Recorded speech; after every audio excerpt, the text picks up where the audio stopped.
മറ്റൊരു വിഷയം, ഈ സ്മാർട്ട് ക്രിയേഷൻ്റെ അഭിഭാഷകനെ ദേവസ്വം വകുപ്പിൻ്റെ സ്പെഷ്യൽ പുള്ളിയായി നിയമിച്ചു. അപ്പോൾ ഈ സ്വർണ്ണക്കൊള്ളയിൽ അങ്ങുൾപ്പെടെ വലിയ വിമർശനം ഉന്നയിച്ചൊരു ഈ സംഭവമാണ്. അപ്പോൾ അതിൽ ആ അഭിഭാഷകനെ തന്നെ ദേവസ്വം വകുപ്പിൻ്റെ പ്രത്യേക അഭിഭാഷകനെ നിയമിക്കുന്നത് ശരിയാണോ? ഇല്ല, അതിനെ സംബന്ധിച്ച് നിങ്ങൾക്കറിയാലോ, ഈ മറ്റേ വയനാട്ടിൽ ഷിഗല്ല സ്ഥിരീകരിച്ച സാഹചര്യത്തിൽ അവരുടെ വിസിറ്റായിരുന്നു. ഞാൻ കഴിഞ്ഞ ക്യാബിനറ്റിലുണ്ടായിട്ടില്ല. അല്ല, അത് മുഖ്യമന്ത്രിയുടെ ഒരു ഡിസ്ക്രിഷണറി പവറിന് ഞാൻ വിട്ടുകൊടുത്തിരുന്നു. വളരെ വിചിത്രമായ സംഭവങ്ങളാണ് നടന്നുകൊണ്ടിരിക്കുന്നത്. ഇതിലും കാണാൻ കഴിയുന്നൊരു കാര്യം, സാധാരണഗതിയിൽ സർക്കാരുണ്ടെങ്കിലും സർക്കാരിൻ്റെ ഭാഗമായി ഓരോ വകുപ്പിൻ്റെയും കാര്യങ്ങൾ കൈകാര്യം ചെയ്യാൻ മന്ത്രിമാരെ നിശ്ചയിച്ചിട്ടുണ്ട്. അപ്പോൾ ബന്ധപ്പെട്ട മന്ത്രിയാണ് അതുമായി ബന്ധപ്പെട്ട എല്ലാ കാര്യങ്ങളുടെയും ഉത്തരവാദിത്വം വഹിക്കേണ്ടത്. പക്ഷേ വിചിത്രമായ പരസ്യ പ്രതികരണമാണ് ദേവസ്വം മന്ത്രിയിൽ നിന്ന് കേൾക്കാൻ കഴിഞ്ഞത്. ഞാൻ അറിയില്ല എന്ന് തന്നെ അദ്ദേഹം പറയുന്ന നിലയാണുണ്ടായത്. ഇത്തരമൊരു നിയമനം ദേവസ്വം മന്ത്രി അറിയാതെ എങ്ങനെയാണ് നടക്കാനിടയാകുക? ശബരിമല സ്വർണ്ണമോഷണവുമായി ബന്ധപ്പെട്ട കേസിലെ പ്രതിഭാഗത്തിൻ്റെ വക്കീലിനെ ദേവസ്വം ബോർഡിൻ്റെ വക്കീലാക്കുന്നു. വിവാദമാകുമ്പോൾ ആദ്യം ന്യായീകരിക്കാൻ നോക്കുന്നു, പിന്നീട് അതിൽ നിൽക്കാതെ വരുമ്പോൾ ദേവസ്വം പ്ലീഡറെ സ്ഥാനത്ത് നിന്നും മാറ്റുന്നു അഥവാ രാജിവെപ്പിക്കുന്നു. KB പ്രദീപിനെ കൊണ്ട് രാജിവെപ്പിക്കുന്നു. വകുപ്പ് മന്ത്രിയെ മറികടന്ന് മുഖ്യൻ്റേതായിരുന്നു നിയമനം. ഏത് മുഖ്യമന്ത്രി? സ്വർണ്ണമോഷണ കേസിൽ SIT ചോദ്യം ചെയ്ത ആളുമായി മംഗളൂരുവിൽ ആര്യാടൻ മുഹമ്മദിൻ്റെ അഗന്ത മെദ്ദുവിനെ കാണാൻ പോയ VD സതീശൻ. ഇതൊക്കെ കൂട്ടി വായിക്കുന്നത് തെറ്റാണോ? ഇനി ഏത് വക്കീലിനെയാണ് നിയമിച്ചത്? കേവലം പ്രതിഭാഗം വക്കീൽ എന്നല്ല. ശബരിമലയിലെ അയ്യൻ്റെ സ്വർണം കട്ട കേസിൽ പ്രതിഭാഗത്തുള്ള സ്മാർട്ട് ക്രിയേഷനായി മാധ്യമങ്ങളിൽ പോലും വന്ന് ന്യായീകരണം ചമച്ച വക്കീലിനെ. കോഴിയെ കാവലിന് കുറുക്കനെ ഏൽപ്പിക്കും പോലെ വിചിത്ര വിസ്മയം. ഇനി രാജിയോടെ തീരുന്നതാണോ പ്രശ്നങ്ങൾ? സ്വർണ്ണമോഷണവുമായി ബന്ധപ്പെട്ട ഏതൊക്കെ ഫയലുകൾ ഇതിനകം KB പ്രദീപ് കണ്ടിട്ടുണ്ടാകാം? നിർണായക ഫയലുകളിലെ വിവരങ്ങൾ ശേഖരിച്ച ശേഷമാണോ രാജിവെച്ചത്? ഇതൊക്കെ ഈ നാടിനറിയണം. മന്ത്രിമാർ പോലും അറിയാതെ താൽപ്പര്യ നിയമനങ്ങൾ, തുടങ്ങും മുമ്പേ രാജികളുടെ ഘോഷയാത്ര, സതീശ ഭരണം നൽകുന്ന സന്ദേശങ്ങളും മുമ്പോട്ട് വയ്ക്കുന്ന ദുരൂഹതകളും എന്തൊക്കെ? ചെമ്പ് തെളിയുന്നുവോ വിസ്മയങ്ങളിൽ? നമുക്ക് പരിശോധിക്കാം. ചർച്ചയെ സമ്പന്നമാക്കുന്ന അതിഥികൾ: M പ്രകാശം മാസ്റ്റർ, CPIM; ബേസിൽ പാറേക്കുടിയിൽ, കോൺഗ്രസ്; മുതിർന്ന മാധ്യമപ്രവർത്തകൻ, രാഷ്ട്രീയ നിരീക്ഷകൻ M ജയചന്ദ്രൻ. ആദ്യം ശ്രീ ബേസിൽ പാറേക്കുടിയിലേക്ക്. ശ്രീ ബേസിൽ പാറേക്കുടി, ഈ KB പ്രദീപ് എന്ന അഡ്വക്കേറ്റിൻ്റെ ദേവസ്വം പ്ലീഡറായുള്ള നിയമനവും രാജിയും നിരവധി ചോദ്യങ്ങളാണ് ഉയർത്തുന്നത്.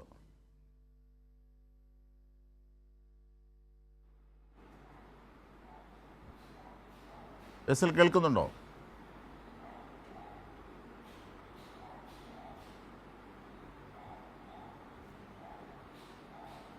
ബേസിൽ പാറേക്കുടി കേൾക്കുന്നുണ്ടോ?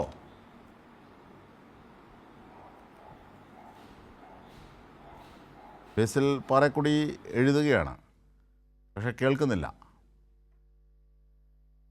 ശരി, ഞാൻ പ്രകാശം മാസ്റ്ററിലേക്ക് ഒന്ന് പോകാം. അതിനു മുമ്പ് ഒരിക്കൽ കൂടി ബേസിലേക്ക് ഒന്ന് ശ്രമിക്കുകയാണ്. പ്രകാശം മാസ്റ്ററിലേക്ക് വരുന്നതിന് മുമ്പ് ബേസിൽ കേൾക്കാമെങ്കിൽ, ഈ രാജിയും ഈ നിയമനവും അതിനുശേഷമുള്ള രാജിയും ഉയർത്തുന്ന പ്രശ്നങ്ങൾ എന്തൊക്കെ, അതുമായി ബന്ധപ്പെട്ട കോൺഗ്രസിൻ്റെ വിശദീകരണങ്ങൾ എന്തൊക്കെ? പലരുമായി കൂട്ടിവായിക്കുകയാണ്, പല വിധത്തിലുള്ള സംഭവ വികാസങ്ങളുമായി. ഈ ഒരു സാഹചര്യത്തിൽ ബേസിൽ, എന്താണ് കോൺഗ്രസിൻ്റെ നിലപാട്?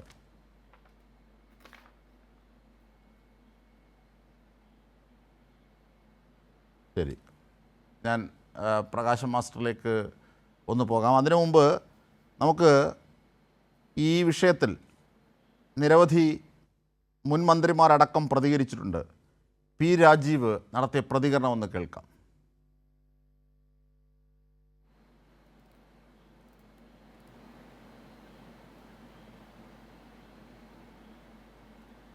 പി രാജീവിൻ്റെ പ്രതികരണം.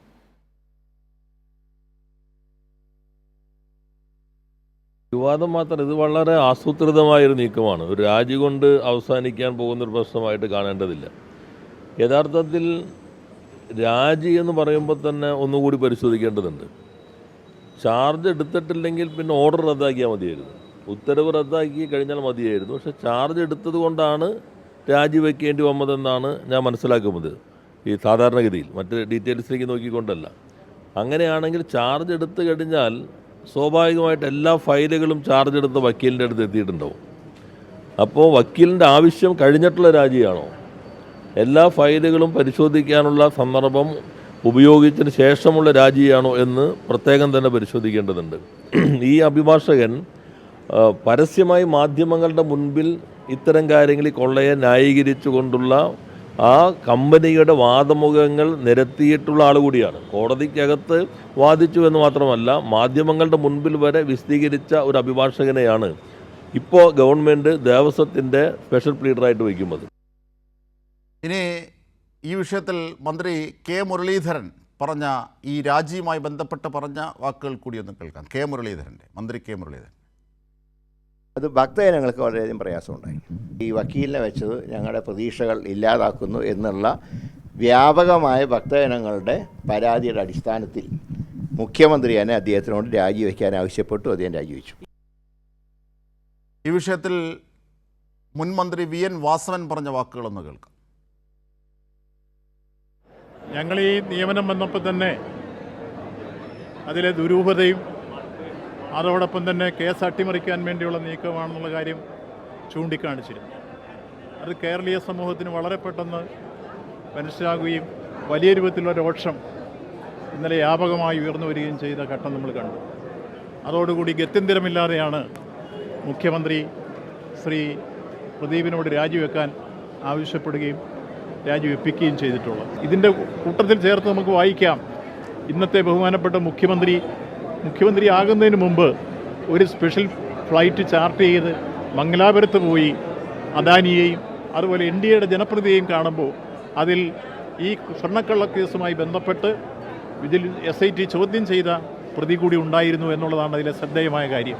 ഇതെല്ലാം കൂട്ടിച്ചേർത്ത് വായിക്കുമ്പോൾ ഇതിൻ്റെ എല്ലാം പിന്നിൽ നിൽക്കുന്ന ദുരൂഹതയും കൂട്ടുകച്ചവടങ്ങളും പുറത്തു വരേണ്ടതായുണ്ട്.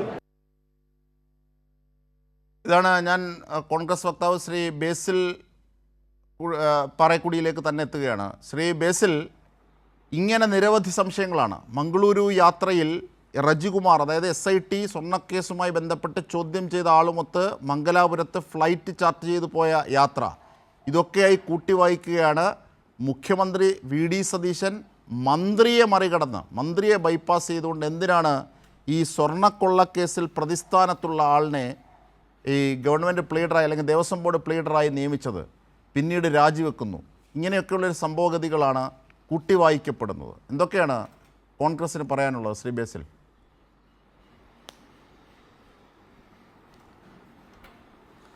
അതായത് വിചിത്രമായ സംഭവമാണ് നടന്നതെന്നാണ് മുൻ മുഖ്യമന്ത്രി, ഇന്ന് കേരളത്തിൻ്റെ പ്രതിപക്ഷ നേതാവ് ശ്രീ പിണറായി വിജയൻ പറഞ്ഞത്. ഇതെല്ലാം കൂട്ടിച്ചേർത്ത് വായിക്കുമ്പോൾ എന്നാണ് വാസവൻ, വി എൻ വാസവൻ്റെ വയറ്റിൽ പോയി ഞാൻ കാണാനായിട്ട് ഇടയായി. വി എൻ വാസവൻ പറഞ്ഞു ഇതൊക്കെ കൂട്ടിച്ചേർത്ത് വായിക്കുമ്പോൾ എന്നാണ് പറഞ്ഞത്. കൂട്ടിച്ചേർത്ത് വായിക്കുമ്പോൾ നമുക്കെല്ലാം കൂട്ടിച്ചേർത്ത് വായിക്കണം. SIT അന്വേഷണം നടത്തി SIT അറസ്റ്റ് ചെയ്ത പത്മകുമാർ ഈ കഴിഞ്ഞ ദിവസം വരെ CPMൻ്റെ ഈ പറയുന്ന ജില്ലാ കമ്മിറ്റി മെമ്പറായിരുന്നു. CPMൻ്റെ DYFIയുടെ യുവജന പ്രസ്ഥാനത്തിൻ്റെ DYFIയുടെ സംസ്ഥാന വൈസ് പ്രസിഡന്റ് ആയിരുന്നു. മുൻ MLA ആയിരുന്ന പത്മകുമാർ പാർട്ടിയിൽ ഇപ്പോഴും അവശേഷിക്കുന്ന കാര്യം കൂടെ ഒന്ന് കൂട്ടി വായിക്കണം. പിന്നെ CMൻ്റെ മകൾക്ക് മാസപ്പടി കൂട്ടുന്ന കാര്യം കൂടെ ഒന്ന് കൂട്ടി വായിച്ചാൽ നല്ലതായിരിക്കും. അതുകൂടെ കുറച്ചുകൂടെ നല്ലതാണ്. ഏറ്റവും വലിയ പശുത്തൊഴുത്തുണ്ടാക്കിയതിൻ്റെ അവാർഡ് മേടിച്ചതും കൂടെ ഒന്ന് കൂട്ടി വായിച്ചു കൊടുക്കണം. വാസവൻ ഒന്ന് പോയി പിണറായി വിജയന് അത് കൂട്ടി ചേർത്ത് വെച്ചുകൊണ്ട് വായിച്ചു കൊടുക്കണം. ഉദ്യോഗാർത്ഥികളെ മുട്ടിലഴിച്ചതും കൂടെ ഒന്ന് കൂട്ടിച്ചേർത്ത് വായിക്കണം. അല്ല, ഞാൻ ആ കൂട്ടിച്ചേർത്ത് ഞാൻ എന്റെ ആൻസറിലേക്ക് വരാം. എന്തിനാ ഞാൻ ആങ്കർ, ഞാൻ എന്റെ ആൻസറിലേക്ക് വരാമെന്ന് പറഞ്ഞില്ലേ? ഓക്കെ, അല്ല, ഞാൻ എൻ്റെ ആൻസറിലേക്ക് വന്നോളാം. ഇച്ചിരി അലങ്കാരമൊക്കെ ആവാം. കാരണം ഇങ്ങനെയൊരു വിഷയത്തിൽ കൃത്യമായി ജനങ്ങളുടെ ഒപ്പം നിന്നൊരു നിലപാടെടുത്തപ്പോൾ ഞങ്ങൾക്ക് കുറച്ച് അലങ്കാരമൊക്കെ ആവാം. അപ്പോൾ ഞാൻ എൻ്റെ ആൻസറിലേക്ക് വരാം. അതുപോലെ തന്നെ മുഹമ്മദ് റിയാസിന് ഈ റീല് ഷൂട്ട് ചെയ്യാൻ വേണ്ടി ലക്ഷോപലക്ഷങ്ങൾ മുടക്കിയ കാര്യം കൂടെ ഒന്ന് കൂട്ടിച്ചേർത്ത് എന്ത് ചെയ്യുക, VN വാസവനോട് പിണറായി വിജയനോടൊന്ന് പറഞ്ഞു കൊടുക്കാൻ പറയുക. ഓക്കെ, അപ്പൊ ഇത്രയുമാണ് കൂട്ടിച്ചേർക്കലിന്റെ കൂടെ കൂട്ടിച്ചേർത്ത് പിണറായി വിജയനോട് പറയാൻ VN വാസവനോട് പറയേണ്ടത്. രണ്ടാമത്തെ നിങ്ങൾ അവിടെ പറയുകയുണ്ടായി മുഖ്യമന്ത്രി, അതായത് മന്ത്രി, വകുപ്പ് മന്ത്രി അറിയാതെ നടത്തിയ ഒരു സ്റ്റേറ്റ്മെന്റ്. അല്ല, ഞാൻ പറയട്ടെ, നിങ്ങൾ പറഞ്ഞ എന്താ, ഈ മന്ത്രി അറിയാതെ നടത്തിയ ഒരു കാര്യം, മന്ത്രിയുടെ ബൈറ്റ് നിങ്ങൾ ഉൾപ്പെടെ, കൈരളി ഉൾപ്പെടെ ഇപ്പൊ കാണിച്ചല്ലോ, മന്ത്രിയുടെ വിഷ്വൽ കാണിച്ചല്ലോ, കെ മുരളീധരന്റെ വിഷ്വൽ നിങ്ങൾ ഉൾപ്പെടെ കാണിച്ചല്ലോ. ആ വിഷ്വൽ എന്താ പറഞ്ഞേ? അത് ഞാൻ മുഖ്യമന്ത്രിയുടെ ഡിസ്കഷൻ എടുക്കാൻ പറഞ്ഞു. കെ മുരളീധരൻ അറിഞ്ഞില്ല എന്നല്ല കെ മുരളീധരൻ പറഞ്ഞത്. നിങ്ങൾ അതിനെ വെറുതെ വളച്ചൊടിക്കരുത്. കെ മുരളീധരൻ ഇന്ന് കേരളത്തിലെ മന്ത്രി, കെ മുരളീധരന്റെ സ്റ്റേറ്റ്മെന്റ് എന്താ, കെ മുരളീധരൻ പറഞ്ഞത് എന്താ, അത് ഞാൻ മുഖ്യമന്ത്രി ഡിസ്കഷൻ വിട്ടുകൊടുത്തു, അല്ലെങ്കിൽ മുഖ്യമന്ത്രിക്ക് തീരുമാനം എടുക്കാൻ വിട്ടുകൊടുത്തു. കെ മുരളീധരൻ അറിഞ്ഞില്ലെന്നല്ല പറഞ്ഞു. ഒരു കളക്റ്റീവ് ലീഡർഷിപ്പ് ഒരുമിച്ചെടുത്ത തീരുമാനം, ഞാൻ പറയട്ടെ, എടുത്ത തീരുമാനം പബ്ലിക് ഒപ്പീനിയൻ ഉൾപ്പെടെ ഗവൺമെന്റ് ഡിസിഷൻ, ഈ പറയുന്ന അയ്യപ്പ ഭക്തരുടെ വികാരം ഉൾപ്പെടെ മാനിച്ചുകൊണ്ട് ആ എടുത്ത തീരുമാനം തെറ്റായി പോയെങ്കിൽ, അല്ലെങ്കിൽ ആ എടുത്ത തീരുമാനത്തിൽ എന്തെങ്കിലും റോങ് ആയിട്ട് വന്നിട്ടുണ്ടെങ്കിൽ ആ തീരുമാനം എന്താ ചെയ്തേ? തിരുത്തുക ചെയ്തേ. അല്ലാണ്ട് മകള് മാസപ്പടി മേടിച്ചത് ഈ പറയുന്ന പോലെ മൂടി വെച്ചുകൊണ്ട് പാവപ്പെട്ട ഡിവൈഎഫ്ഐക്കാരെ തല്ലു വിളിക്കാൻ വേണ്ടി ഇട്ടുകൊടുക്കുകയല്ല ചെയ്തേ. തികച്ചും പക്വതാപരമായിട്ടുള്ള തീരുമാനം എടുത്തേ.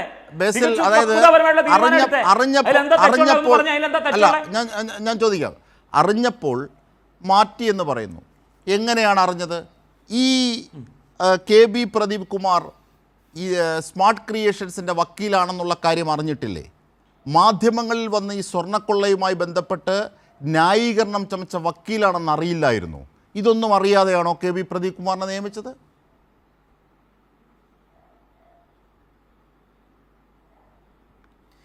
ആരായിരുന്നു KB പ്രദീപ് കുമാർ? ആരായിരുന്നു KB പ്രദീപ് കുമാർ? ഒന്ന് പറഞ്ഞേ. ഇപ്പൊ കൈരളിയുടെ ആളിരുന്നോണ്ട് ആംഗ്ലത്തിൽ ഇത്രയും കാര്യം, ആരായിരുന്നു KB പ്രദീപ് കുമാർ? ഒന്ന് പറഞ്ഞേ.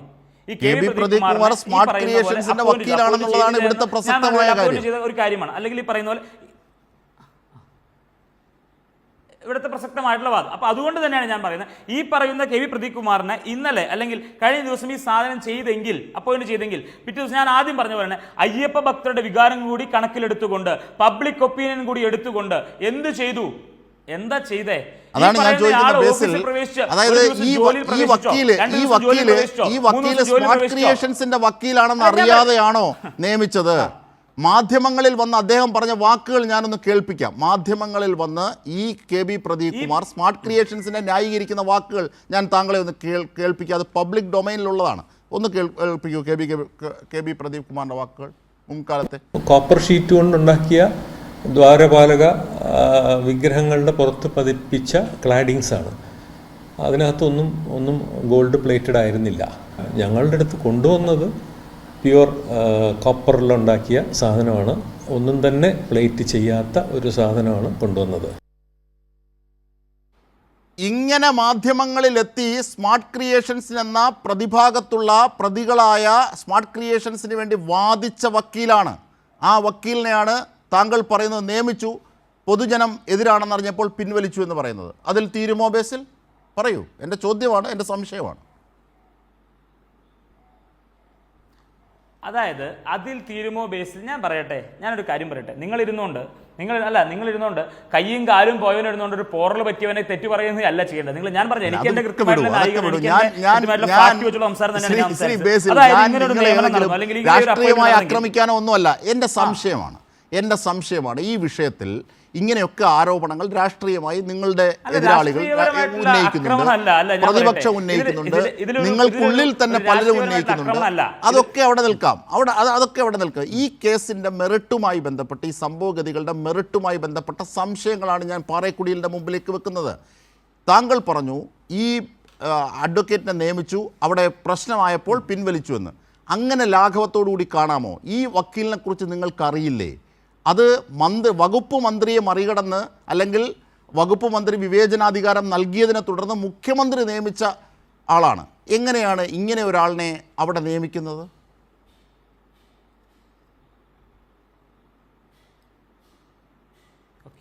വകുപ്പ് മന്ത്രിയുടെ വാക്കിനെ മറികടന്ന് മുഖ്യമന്ത്രി നിയമിച്ചു എന്ന് ആങ്കറെ വിളിച്ച് വകുപ്പ് മന്ത്രി പറഞ്ഞിരുന്നു.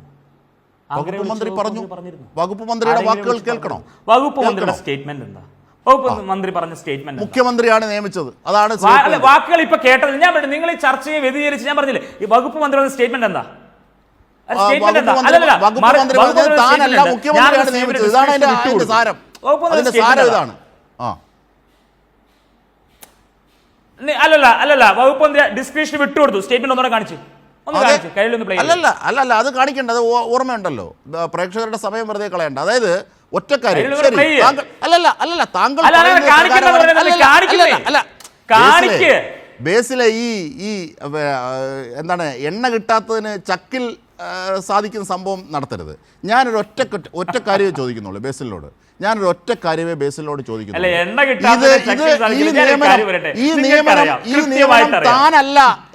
ഈ നിയമനം താനല്ല, താൻ മുഖ്യമന്ത്രിക്ക് അതിൻ്റെ വിവേചനാധികാരം കൊടുത്തു. അത് പ്രകാരം മുഖ്യമന്ത്രിയാണ് നിയമിച്ചതെന്ന് വകുപ്പ് മന്ത്രി പറഞ്ഞല്ലോ. ശരി, വകുപ്പ് മന്ത്രി അറിഞ്ഞു എന്ന് തന്നെ ഇരിക്കട്ടെ, അറിഞ്ഞില്ലെന്നിരിക്കട്ടെ, നിയമിച്ചത് മുഖ്യമന്ത്രിയാണോ? ഇതൊന്നും അറിയാതെ നിയമിക്കുമോ ഈ വക്കീലിനെ എന്നാണ് എൻ്റെ സിമ്പിൾ ചോദ്യം. അതിനെന്തിനാണ് ബേസിൽ ഇങ്ങനെ കാട് കയറുന്നത്? സ്റ്റേറ്റ്മെന്റ് മാറ്റിയേ? ഇപ്പൊ എന്തിനാ സ്റ്റേറ്റ്മെന്റ് മാറ്റിയേ? സ്റ്റേറ്റ്മെന്റ് മാറ്റിയേ? ഞാൻ ആദ്യം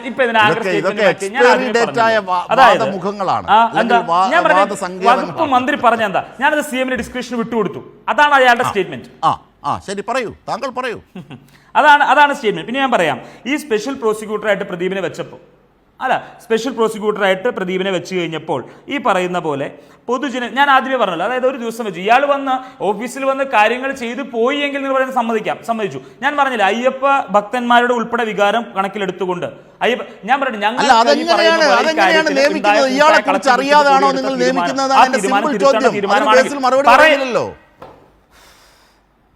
പറയട്ടെ. നിങ്ങൾ പറഞ്ഞേട്ടെ നിയമിച്ച് അല്ല ഞാൻ പറയാം. നിങ്ങൾ പറഞ്ഞേട്ടാൽ നിയമിച്ച് നിങ്ങൾ പറയുന്ന പോലെ ഞാൻ പറയട്ടെ, മുഖ്യമന്ത്രിയുടെ മകള് പോയിരുന്ന മാസപ്പടി എല്ലാ മാസവും എണ്ണി വാങ്ങുന്ന പോലെ നിങ്ങൾ പറഞ്ഞേട്ടാൽ എല്ലാ മാസവും അങ്ങനെ പ്രകാശ് മാസ്റ്ററോട് ചോദിക്കൂ.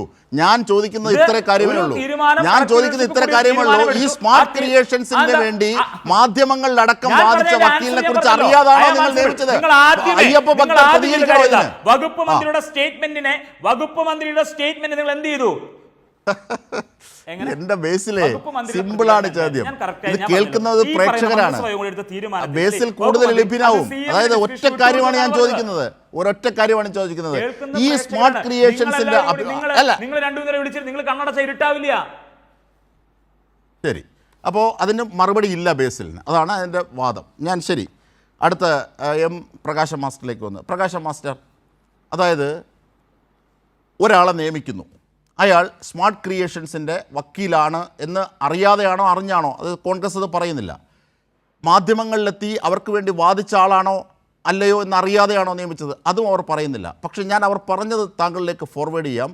സ്മാർട്ട് ക്രിയേഷൻസിൻ്റെ പ്രതിഭാഗത്തിന് വേണ്ടി വാദിക്കുന്ന വക്കീലിനെ നിയമിച്ചു, അത് അയ്യപ്പ ഭക്തർക്ക് പ്രശ്നമായി, അപ്പോൾ അത് പിൻവലിച്ചു. ഇതാണ് കെ മുരളീധരനും പറഞ്ഞത്, ഇതാണിപ്പോൾ സണ്ണി ജോസഫും പറഞ്ഞത്, ഇതാണിപ്പോൾ ബേസിലും പറയുന്നത്. ഇതിൽ തൃപ്തമാകാമല്ലോ അല്ലേ? ആകാമോ? ഇതിൽ ഈ സാധാരണ ജനങ്ങളുടെ ഒരു ചിന്തിക്കാനുള്ള ബോധത്തെ ആകെ കൊഞ്ഞനം കുത്തുകയാണ് കോൺഗ്രസ്. ജനങ്ങളെല്ലാം വിഡ്ഢികളാണ് എന്ന് ബേസിൽ ധരിക്കരുത്.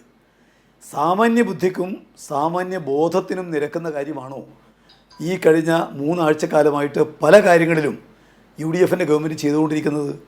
ഇവിടെ നിങ്ങൾക്കറിയാം, കഴിഞ്ഞ തെരഞ്ഞെടുപ്പ് കാലത്ത് ഏറ്റവും വലിയ ഒരു വിഷയമായിട്ട് സ്വർണ്ണക്കൊള്ള ഉന്നയിച്ചതാണ് UDF. കേരളത്തിലെ മുഖ്യധാരാ മാധ്യമങ്ങളുടെ വലിയ പിന്തുണയും പിൻബലവും അതിനുണ്ടായിരുന്നു. ഇവിടെ CPMൻ്റെ ആളുകളാണ് സ്വർണ്ണക്കൊള്ള നടത്തിയതെന്ന് സ്ഥാപിക്കാനാണ്, സത്യവുമായിട്ട് പുലബന്ധമില്ലാത്ത കാര്യങ്ങൾ അന്ന് പ്രചരിപ്പിക്കാൻ അവർ മുന്നോട്ടേക്ക് വന്നത്. ഇപ്പോഴ് ഇതുമായി ബന്ധപ്പെട്ടുകൊണ്ട് നമ്മൾ കേൾക്കുന്ന വാർത്തകൾ എന്താണ്?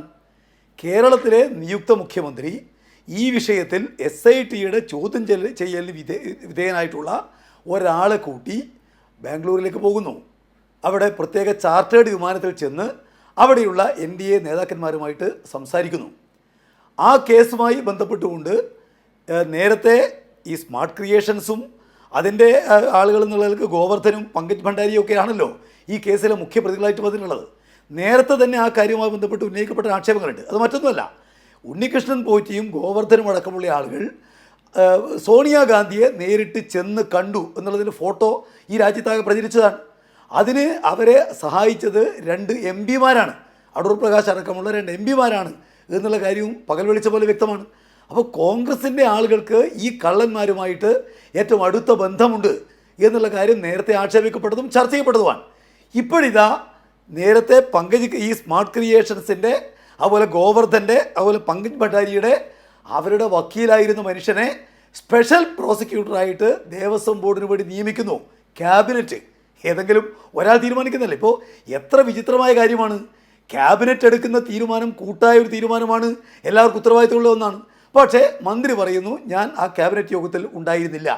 ഏത് നിയമം അനുസരിച്ചാണ് ക്യാബിനറ്റ് യോഗത്തിൽ ഇല്ലാത്ത ഒരാൾക്ക് ക്യാബിനറ്റ് തീരുമാനം ബാധകമാകാതിരിക്കുന്നത്? അദ്ദേഹം പരസ്യമായിട്ട് പറഞ്ഞു ഞാൻ ഇക്കാര്യത്തിൽ മുഖ്യമന്ത്രിക്ക് എല്ലാ അധികാരവും വിട്ടുകൊടുത്തിരുന്നു എന്ന് പറഞ്ഞതിൻ്റെ അർത്ഥം എന്താ? മുഖ്യമന്ത്രിയുടെ തീരുമാനമാണ് അഡ്വക്കേറ്റ് പ്രദീപിനെ നിശ്ചയിക്കാൻ വേണ്ടി തീരുമാനിച്ചതെന്നല്ലേ?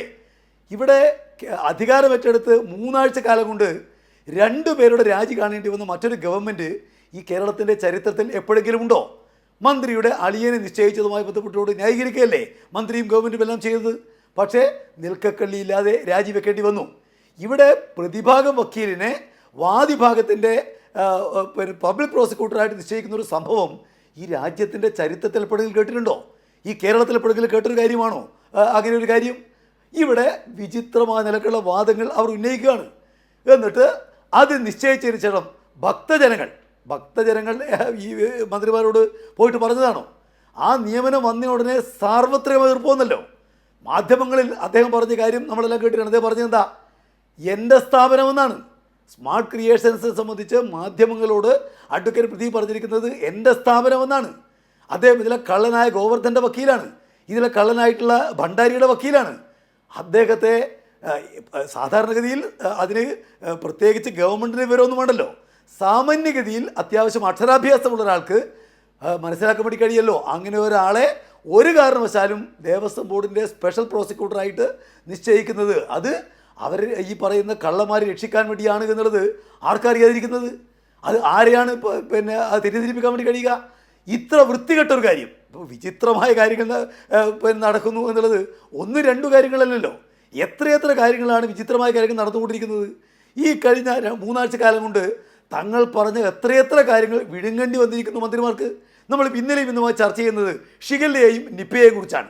യഥാർത്ഥത്തിൽ 2 ഗവൺമെൻറ്റുകളുടെ കാലത്ത് ആരോഗ്യമന്ത്രിമാർ അത് കൈകാര്യം ചെയ്ത രീതി നമ്മുടെ എല്ലാം മുമ്പിലുണ്ട്. ഇവിടെ ഇപ്പോൾ മരുന്നില്ല, ആവശ്യത്തിന് സംവിധാനമില്ല, മന്ത്രിക്ക് ശ്രദ്ധിക്കാൻ വേണ്ടി കഴിയുന്നില്ല. നമ്മൾ കേൾക്കുകയല്ലേ?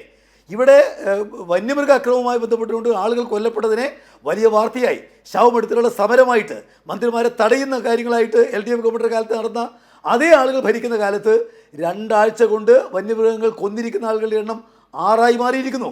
എപ്പോഴെങ്കിലും അത്തരം കാര്യം കേട്ടിട്ടുണ്ടോ? ഇവിടെ BJP-ക്കാരുമായിട്ട് CPM-ന് ബാന്ധവമാണ് എന്ന് പറയുന്ന അതേ ആളുകൾ നിങ്ങൾ കാണാൻ വേണ്ടി കഴിയും BJP-യുമായിട്ട് ബന്ധമുള്ള വക്കീലിനെ തങ്ങളുടെ ലോയുടെ ചുമതല ഏൽപ്പിക്കുന്നു. ഇവിടെ VC-യുമായി BJP-യുടെ താല്പര്യത്തിനനുസരിച്ച് VC നിയമനത്തിന് കൂട്ടുനിൽക്കുന്ന ഗവൺമെൻറ്. അവിടെ NG യൂണിവേഴ്സിറ്റിയിലെ അവിടെയുള്ള ഈ പറയുന്ന BJP-ക്കാരെ നിയമിക്കാൻ സഹായം ചെയ്തു കൊടുക്കുന്നു കേന്ദ്ര ഗവൺമെൻറ്. ഇവിടെ കോൺഗ്രസ് നേതാക്കന്മാർ തന്നെ ആക്ഷേപിക്കുന്ന പോലെ രാജ്യത്തിൻ്റെ ചരിത്രത്തിൽ ഒരു കോൺഗ്രസ് മുഖ്യമന്ത്രിയും നേരിട്ട് ചെന്ന് കണ്ടിട്ടില്ലാത്ത രൂപത്തിൽ അമിത്ഷായെ വ്യക്തിപരമായിട്ട് കേരള മുഖ്യമന്ത്രി പോയി കാണുന്നു. ഇതെല്ലാം നടക്കുന്നത് ഈ കേരളത്തിലാണ്. അപ്പോൾ എന്താണോ 3 ആഴ്ച കാലം മുമ്പ് തങ്ങൾ പറഞ്ഞത് ആ പറഞ്ഞ കാര്യങ്ങൾക്ക് ഘടകവിരുദ്ധമായ കാര്യങ്ങൾ നടക്കുന്നു. ഇത് തെളിയിക്കുന്നത് എന്താ?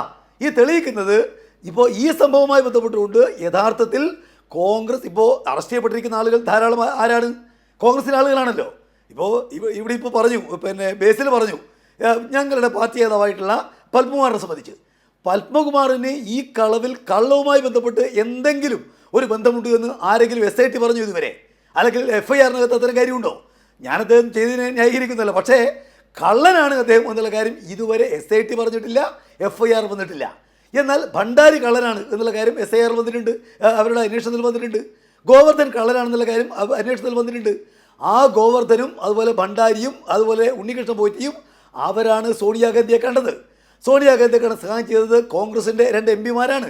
അതുപോലെ അവരുടെ ചോദ്യം ചെയ്യപ്പെട്ട ഒരാളുടെ കൂട്ടത്തിലാണ് മുഖ്യമന്ത്രി ബാംഗ്ലൂരിലേക്ക് പോയത്. ഇപ്പോഴിതാ കള്ളന്മാരുടെ വക്കീലിനെ ഗവൺമെൻറ് വക്കീലായി നിശ്ചയിക്കുന്നു. അപ്പോൾ പകൽ വെളിച്ചം പോലെ വ്യക്തമായിട്ടുള്ളൊരു കാര്യം കള്ളൻ കപ്പലിൽ തന്നെ എന്നുള്ളതാണ്. രക്ഷിക്കാൻ ആവശ്യമായ നിലപാടുകൾ ഈ ഗവൺമെൻറ് സ്വീകരിക്കുന്നു എന്നുള്ളതാണ്. അത് എന്ത് ന്യായം പറഞ്ഞാലാണ് അതിനെ ന്യായീകരിക്കാൻ തിരിച്ചെത്താം. എന്തെങ്കിലും ഇപ്പോൾ ഈ ചർച്ചയിൽ ബേസിൽ പറയുന്ന കാര്യം എന്തെല്ലാം ആണല്ലോ. ബേസിൽ പറയുന്നത് അരി എത്രയാണെന്ന് ചോദിക്കുമ്പോൾ പയറഞ്ഞാഴി എന്നല്ലേ. ഈ വിഷയത്തിനകത്ത് എന്തു കാര്യം പറഞ്ഞ് കോൺഗ്രസ്സുകാരെ ബോധ്യപ്പെടുത്താൻ കഴിയും? ഞങ്ങളെ ബോധ്യപ്പെടുത്തണ്ട, കോൺഗ്രസിൻ്റെ അണികളെ ബോധ്യപ്പെടുത്താൻ കഴിയുന്ന എന്തെങ്കിലും ന്യായം ബേസിൽ പറയാനുണ്ടെങ്കിൽ അത് പറയട്ടെ. അല്ലാതെ അത് നിങ്ങളിങ്ങനെയല്ലേ, ഞങ്ങളെപ്പറ്റി നിങ്ങൾ കുറേ ആക്ഷേപങ്ങൾ ഉന്നയിച്ച് കുറേ പേരെ ബോധ്യപ്പെടുത്താൻ കഴിഞ്ഞു, ഞങ്ങളുടെ ഗവൺമെൻറ് മാറി. നിങ്ങളിപ്പോൾ പറയേണ്ടത് നിങ്ങളുടെ ഗവൺമെൻറ് ചെയ്യുന്ന കാര്യങ്ങളെ സംബന്ധിച്ചല്ലേ. ഞാൻ ബേസിനോട് പറയുന്നത് കോൺഗ്രസ്സുകാരെ ബോധ്യപ്പെടുത്താൻ പറ്റാവുന്ന എന്തെങ്കിലും ന്യായം ഈ വിഷയത്തിലുണ്ടെങ്കിൽ അത് പറയട്ടെ ബേസിൽ. അതാണ് അദ്ദേഹം ചെയ്യേണ്ടത്. അല്ലാതെ കഴിഞ്ഞ ഗവൺമെൻറ് കുറ്റപ്പെടുത്തുകയല്ല. നാണം കെട്ട ഒരു നിലപാടാണ് ഈ വിഷയത്തിൽ സ്വീകരിക്കുന്നത്, മറച്ചു വെക്കാൻ കഴിയില്ല. ഞാൻ തിരിച്ചെത്താം, പ്രകാശ് മാസ്റ്റർ ഞാൻ തിരിച്ചെത്താം, ബേസിൽ ഞാൻ തിരിച്ചെത്താം, എം ജയചന്ദ്രനിലേക്ക്, മുതിർന്ന മാധ്യമപ്രവർത്തകൻ. അതിനു മുമ്പ് ഈ വിഷയവുമായി ബന്ധപ്പെടുത്തി ചർച്ച ചെയ്യേണ്ട മറ്റൊരു വിവരം കൂടിയുണ്ട്. ഇവിടെ പ്രതിപാദിക്കപ്പെട്ടതാണ്. അതിനെ സംബന്ധിച്ച് ശ്രീ ജോൺ ബ്രിട്ടാസ് MP പറഞ്ഞ വാക്കുകൾ നമുക്കൊന്ന് കേൾക്കാം. നിങ്ങൾ എന്തിനാണ് പ്രത്യേക വിമാനത്തിൽ മംഗലാപുരത്തേക്ക് പോയത്? അദ്ദേഹം പരിഹസിച്ചുകൊണ്ട് പറയാണ്, അതൊക്കെ എൻ്റെ വ്യക്തിപരമായ താല്പര്യം. ഞാൻ ആരുടെ ബന്ധുവിനെ കാണാൻ പോയത്? ആര്യാടൻ ജീവിച്ചിരിക്കുമ്പോൾ നിലമ്പൂർ പോകാത്ത മൂപ്പറാണ് ആര്യാടൻ്റെ വകയിലുള്ള ഏതോ ഒരു ബന്ധുവിനെ കാണാൻ പ്രത്യേക വിമാനമെടുത്ത് മംഗലാപുരത്തേക്ക് പോയത്. അല്പം സെൻസുള്ള മാധ്യമപ്രവർത്തകർ ചോദിക്കേണ്ടി. തീർച്ചയായും ശ്രീ എം ജയചന്ദ്രൻ, ചോദ്യം ചോദിക്കാത്ത മാധ്യമപ്രവർത്തകരോട് കൂടിയുള്ള വിമർശനം അദ്ദേഹം അതിൽ ഉള്ളടക്കുന്നുണ്ട്. ഞാൻ അതുകൊണ്ട് മാധ്യമപ്രവർത്തകനായ താങ്കളിലേക്ക് തന്നെ വരുന്നു. അതായത് ഈ മംഗലാപുരം യാത്രയെ സംബന്ധിച്ച ദുരൂഹതയിൽ ഇപ്പോഴും മുഖ്യമന്ത്രി കൃത്യമായൊരു മറുപടി പറയുന്നില്ല. മാധ്യമങ്ങളുടെ ചോദ്യങ്ങളിൽ പോലും മറുപടി പറയുന്നില്ല. ഇനി ഇതേ യാത്രയിൽ കൂടെ കൂട്ടിയത് SIT സ്വർണ്ണമോഷണവുമായി ബന്ധപ്പെട്ട് ചോദ്യം ചെയ്ത റജികുമാർ അടക്കമുള്ളവരുമായാണ്. അങ്ങനെയാണ് എങ്കിൽ ഇപ്പോൾ നടക്കുന്ന ഈ നിയമനവും, അതായത് സ്വർണ്ണക്കൊള്ളയിൽ പ്രതിഭാഗത്തിന് വേണ്ടി വാദിക്കുന്ന, മാധ്യമങ്ങളിലെത്തി പ്രതിഭാഗത്തിന് വേണ്ടി വാദിക്കുന്ന കൂടിയായ വക്കീലിനെ ദേവസ്വം പ്ലീഡറാക്കുന്ന നിയമനത്തിൽ മുഖ്യമന്ത്രി കാട്ടിയ അമിതോത്സുകത, മന്ത്രിയെ മറികടന്ന്, അല്ലെങ്കിൽ മന്ത്രി നൽകിയ ഡിസ്ക്രിഷണറി പവർ, അതായത് വിവേചനാധികാരം ഉപയോഗിച്ചുകൊണ്ട് ഈ മുഖ്യമന്ത്രി നടത്തിയ ഈ നിയമനം, അതിൽ ഈ മംഗളൂരു യാത്രയുമൊക്കെ കൂട്ടി വായിക്കണോ? അങ്ങനെ വായിക്കുന്ന ഒരു അധികപ്പറ്റാണോ ശ്രീ ജയചന്ദ്രൻ? ജിംഷാദെ, ഞാൻ താങ്കൾ ചോദിച്ച മാംഗ്ലൂർ യാത്രയിലേക്ക് പിന്നാലെ വരാം. അതിനു മുമ്പ് ഇപ്പോൾ നിങ്ങൾ മൂന്നുപേരും ഇവിടെ ചർച്ച ചെയ്ത വിഷയത്തെ പറ്റി എനിക്ക് ചില കാര്യങ്ങൾ കേരള പ്രേക്ഷകരെ അറിയിക്കാനുണ്ട്. അത് മറ്റൊന്നുമല്ല, ദേവസ്വം സ്പെഷ്യൽ ഗവൺമെന്റ് ലീഡർ, അതാണ് പ്രദീപിന് നൽകിയ തസ്തിക. ആ തസ്തികയ്ക്ക് ഒരു വലിയ പ്രത്യേകത എന്താണെന്ന് അറിയാമോ കേരളത്തിലുള്ളത്? കഴിഞ്ഞ 10 വർഷമായി കേരളം ഭരിച്ച LDF സർക്കാരിലോ അതിനു മുമ്പ് ഭരിച്ച UDF സർക്കാരിലോ ഇങ്ങനെ തസ്തിക ഇല്ലാന്നേ. അതാണ് പ്രധാനപ്പെട്ട കാര്യം. കഴിഞ്ഞ 10 വർഷം ഭരിച്ച LDF സർക്കാരിലെ തസ്തികയില്ല, അതിനു മുമ്പ് ഭരിച്ച UDF സർക്കാരിലെ തസ്തികയില്ല, അതിനു മുമ്പ് ഭരിച്ച VS സർക്കാരിലെ തസ്തികയില്ല. ഇപ്പൊ ഇവിടുന്ന് എങ്ങനെയാണ് വന്നത്? വിശദീകരിക്കണ്ടേ? അത് ജനങ്ങളുടെ തള്ളിക്കയറ്റം കൊണ്ട് തെറ്റുതിരുത്തി എന്ന് ഇത് ആരാണ് വിഴുങ്ങുന്നത് വെള്ളം തൊടാതെ? ഒക്കെ വിശദീകരിക്കേണ്ടി വരും, കോടതിയിൽ തന്നെ വിശദീകരിക്കേണ്ടി വരും. അങ്ങനെ ഇയാളെ മാറ്റി വിട്ടു എന്നുള്ളതുകൊണ്ട് മാത്രമേ കേസ് തീരില്ല. അങ്ങനെ വിചാരിക്കുകയും വേണ്ട ആരും. കേസിന് പോയിട്ടുണ്ട്, ഇന്ന് തന്നെ പോയിട്ടുണ്ട്. അത് നാളെ തിങ്കളാഴ്ച ആ സംബന്ധിച്ച ഡീറ്റെയിൽസ് നമുക്കെല്ലാം കിട്ടുകയും ചെയ്യും. അപ്പൊ ചെയ്തിട്ടുള്ളത് അങ്ങേയറ്റം നിയമവിരുദ്ധമായി കേരളത്തിന്റെ രാഷ്ട്രീയ ചരിത്രത്തിൽ നടാടെ സംഭവിക്കുന്ന ഒരു സംഭവ വികാസമാണ് ഈ പറഞ്ഞ ഇയാളെ special government leader, Devaswom special government leader എന്ന തസ്തിക. അതൊന്ന്. രണ്ടാമത്തെ കാര്യം ജിംഷാദിന്റെ നിയമപരമായ പശ്ചാത്തലം എന്താണ്? നിയമപരമായ പശ്ചാത്തലം എന്ന് പറഞ്ഞാല് 60 പേരുടെ ഒരു പാനൽ ഉണ്ടാക്കണം ഗവൺമെന്റ് ലീഡർമാരുടെ. ആ 60 പേരുടെ പാനലിൽ നിന്ന് 20 പേരെയാണ് അഡ്വക്കേറ്റ് ജനറൽ AG സെലക്ട് ചെയ്യേണ്ടത്. ആ 60 പേരുടെ സെലക്ഷൻ പാനലിലോ അതിൽ നിന്ന് സെലക്ട് ചെയ്യുന്ന 20 പേരുടെ ലിസ്റ്റിലോ ഈ നിയമനം വരുന്നില്ല. അതുകൊണ്ടാണ് ഞാൻ പറഞ്ഞത് കഴിഞ്ഞ 10 വർഷവും അതിന് മുൻപും ഇങ്ങനൊരു പോസ്റ്റിംഗ് ഇല്ല. അപ്പൊ ഈ പോസ്റ്റിംഗ് വളരെ വിൽഫുള്ളി ചെയ്തതാണ്. ഈ പോസ്റ്റിംഗ് അവിടെയാണ് എൻ്റെ പോയിന്റ്. അതാണ് എനിക്ക് പറയേണ്ടതും. വിൽഫുള്ളി മുഖ്യമന്ത്രി ചെയ്ത തരികിടയാണ് ഈ പദ്ധതി എന്ന് പറയുന്നത്. അതിന്റെ പുറകിലുള്ള പൊളിറ്റിക്സ് എന്താണെന്നുള്ളത് നാളെ പുറത്ത് വരുമ്പോൾ ഞാൻ ചർച്ച ചെയ്തോളാം. എനിക്കത് അറിയുകയും ചെയ്യും. ഇപ്പൊ അത് പറയുന്നില്ല, സമയമില്ലാത്തതുകൊണ്ട് എന്നുള്ളത് മാത്രമേ ഉള്ളൂ. പക്ഷേ അത് തീരില്ല അങ്ങനെ. അത് തീരാതിരുന്ന ഇന്നലെ നിങ്ങളൊന്ന് ആലോചിച്ച് നോക്കൂ അജിംഷാദെ. പിന്നെ ഇന്നലെ കേരളത്തില് കൈരളി ഒഴികെ ബാക്കി എല്ലാ മാധ്യമങ്ങളും, കൈരളി ഉൾപ്പെടെ ഒഴികെയല്ല, കൈരളി ഉൾപ്പെടെ എല്ലാ മാധ്യമങ്ങളും ഈ വിഷയം എടുത്തു. ഈ വിഷയം എടുത്തിട്ട് എല്ലാ ചാനൽ ചർച്ചകളിലും പിന്നെ പ്രതിസ്ഥാനത്ത് ആരാണെന്ന് അറിയാമോ? LDF ആണ്. LDF ബോധപൂർവം അപമാനിക്കാൻ ഇറങ്ങിയിരിക്കുകയാണ് മുഖ്യമന്ത്രിയെയും UDF-നെയും. അതുകൊണ്ടാണ് ഇത്തരം കഥകളും കൊണ്ടുവരുന്നത് എന്ന് പറഞ്ഞവർ ഇന്ന് പ്രദീപ് രാജിവെച്ചതോടുകൂടി നേരെ മലക്കം പറഞ്ഞു. എന്തിനാണത്? അപ്പൊ അവിടെ പിന്നെ ആക്സസ് കിട്ടി വക്കീലിന്, ഈ ഗവൺമെന്റ് ലീഡർക്ക് ഈ കേസ് ഫയലിൽ മുഴുവൻ ആക്സസ് കിട്ടി അങ്ങേരുടെ നിയമനം ജിയോ ആയിട്ട് ഇറങ്ങിയതോടുകൂടി. അല്ലെങ്കിൽ കിട്ടില്ല കേട്ടോ. അങ്ങനെ ജിയോ ആയിട്ട് ഇയാളുടെ നിയമനം അപ്രൂവ് ചെയ്തതോടുകൂടി ആ കേസിൽ അത് എന്താണ് സ്റ്റാറ്റസ് എന്നുള്ളതിന്റെ കംപ്ലീറ്റ് ആക്സസ് ഈ വക്കീലിന് കിട്ടി. ആരുടെ വക്കീലിന്? ഭണ്ഡാരിയുടെ വക്കീലിന്. അയാൾക്ക് കിട്ടി. ആ പിന്നെ ഡീറ്റെയിൽസ് മുഴുവൻ എടുത്തപ്പോഴത്തേക്ക് അതെല്ലാവർക്കും അറിയാമായിരുന്നു കേട്ടോ. അറിയില്ല എന്നും പറഞ്ഞാൽ അത് അംഗീകരിച്ചു തരില്ല. അത് പ്രതിപക്ഷത്തിനും പിന്നെ ഹൈക്കോടതിയിലും ദേവസ്വവുമായി ബന്ധപ്പെട്ട ചില സ്ഥലങ്ങളിലും ഒക്കെ അറിയാമായിരുന്നു. അതുകൊണ്ടാണ് ഞാൻ ഇന്നലെ രാത്രി കൈരളി ഈ പ്രശ്നം ചർച്ച ചെയ്യുകയും ചെയ്തത്. ഒരു പരിധിവരെ പിന്നെ അതറിയുമായിരുന്നു. ഇനി പിടിച്ചു നിൽക്കാൻ നിവൃത്തിയില്ലാത്ത വിധം ഇവര് അനാവരണമാക്കപ്പെട്ടു, ഇവരുടെ കള്ളത്തരങ്ങൾ മുഴുവനും. മാത്രമല്ല ശ്രീ ജയചന്ദ്രൻ സാർ, ഞാൻ ഒരു കാര്യം കൂടി, അതായത് കെ മുരളീധരൻ എന്ന മന്ത്രി ആദ്യഘട്ടത്തിൽ ഈ നിയമനത്തെ ന്യായീകരിക്കാൻ നോക്കി. കാരണം പ്രതിഭാഗത്തിൻ്റെ വീക്ക്നെസ് കൂടി അറിയാവുന്ന ആളിനെ ആണല്ലോ നിയമിക്കുന്നതെന്ന്. അത് ആ വാദത്തിന് എത്രത്തോളം പ്രസക്തിയുണ്ട്? അത് ഇതൊക്കെ പിന്നെ ഓത്ത് ഓഫ് സീക്രസി എന്ന് പറഞ്ഞാൽ ഭരണഘടനാ ദത്തമായ ഒരു പ്രൊവിഷൻ ഉണ്ടെന്നേ. ഈ മുരളീധരനൊക്കെ നേരെ മുരളി മന്ദിരത്തിൽ നിന്ന് ഇങ്ങോട്ട് വന്ന് അവിടെ നിന്ന് സത്യപ്രതിജ്ഞ ചെയ്ത് അധികാരത്തിലിരിക്കുന്ന തെറ്റിദ്ധരിക്കൊന്നും വേണ്ട ശ്രീ കെ മുരളീധരൻ മിനിസ്റ്റർ. നിങ്ങൾ ഭരണഘടനാപരമായി സത്യപ്രതിജ്ഞ ചെയ്ത് ഓത്ത് ഓഫ് സീക്രസിയിൽ സത്യപ്രതിജ്ഞ ചെയ്ത് അധികാരത്തിൽ വന്നിരിക്കുന്നവരാണ്. നിങ്ങൾക്ക് ആ ഭരണഘടന പാലിക്കാൻ 100 അല്ല 101% ബാധ്യതയുണ്ട്. ആ ബാധ്യതയെ നിങ്ങൾ ഏതെങ്കിലും കാരണവശാൽ വെള്ളപൂശി വൈറ്റ് വാഷ് ചെയ്യാൻ ഏതെങ്കിലും തരത്തിൽ വൈറ്റ് വാഷ് ചെയ്യാൻ ശ്രമിച്ചാൽ ഇവിടെ കോടതിയുണ്ട്, ഇവിടെ ലോകായുക്തയുണ്ട്, അവിടെ ഒക്കെ പോകും കേസ്. മുരളീധരന്റെ കസേര ഭദ്രമാണെന്ന് ഒട്ടും വിചാരിക്കണ്ട. മറ്റൊന്ന് അജിംഷാദെ, മറ്റൊന്നോട് പറയാം. ഇപ്പോ ഈ ഇദ്ദേഹത്തിന്റെ കയ്യിലാണല്ലോ ക്ഷേത്രങ്ങൾ മുഴുവനും. ഈ ക്ഷേത്രങ്ങളിൽ 1253 ക്ഷേത്രങ്ങളാണ് തിരുവിതാംകൂർ ദേവസ്വം ബോർഡിനുള്ളത്. അതില് പിന്നെ 17 ക്ഷേത്രങ്ങളേ ഉള്ളൂ വലിയ വരുമാനം ഉണ്ടാക്കുന്നത്. അതിൽ തന്നെ ശബരിമല, ഏറ്റുമാനൂര്, തിരുവല്ലം പോലുള്ള ചില ക്ഷേത്രങ്ങളുണ്ട് വലിയ വരുമാനം ഉണ്ടാക്കുന്നത്. ബാക്കിയെല്ലാം ചെറുകിട നാമമാത്ര ക്ഷേത്രങ്ങൾ. എല്ലാ ക്ഷേത്രങ്ങളും നിലനിൽക്കുന്നത് തന്നെ, കഞ്ഞി കുടിച്ചു പോകുന്നത് തന്നെ ഇവരുടെ വരുമാനം കൊണ്ടാണ്.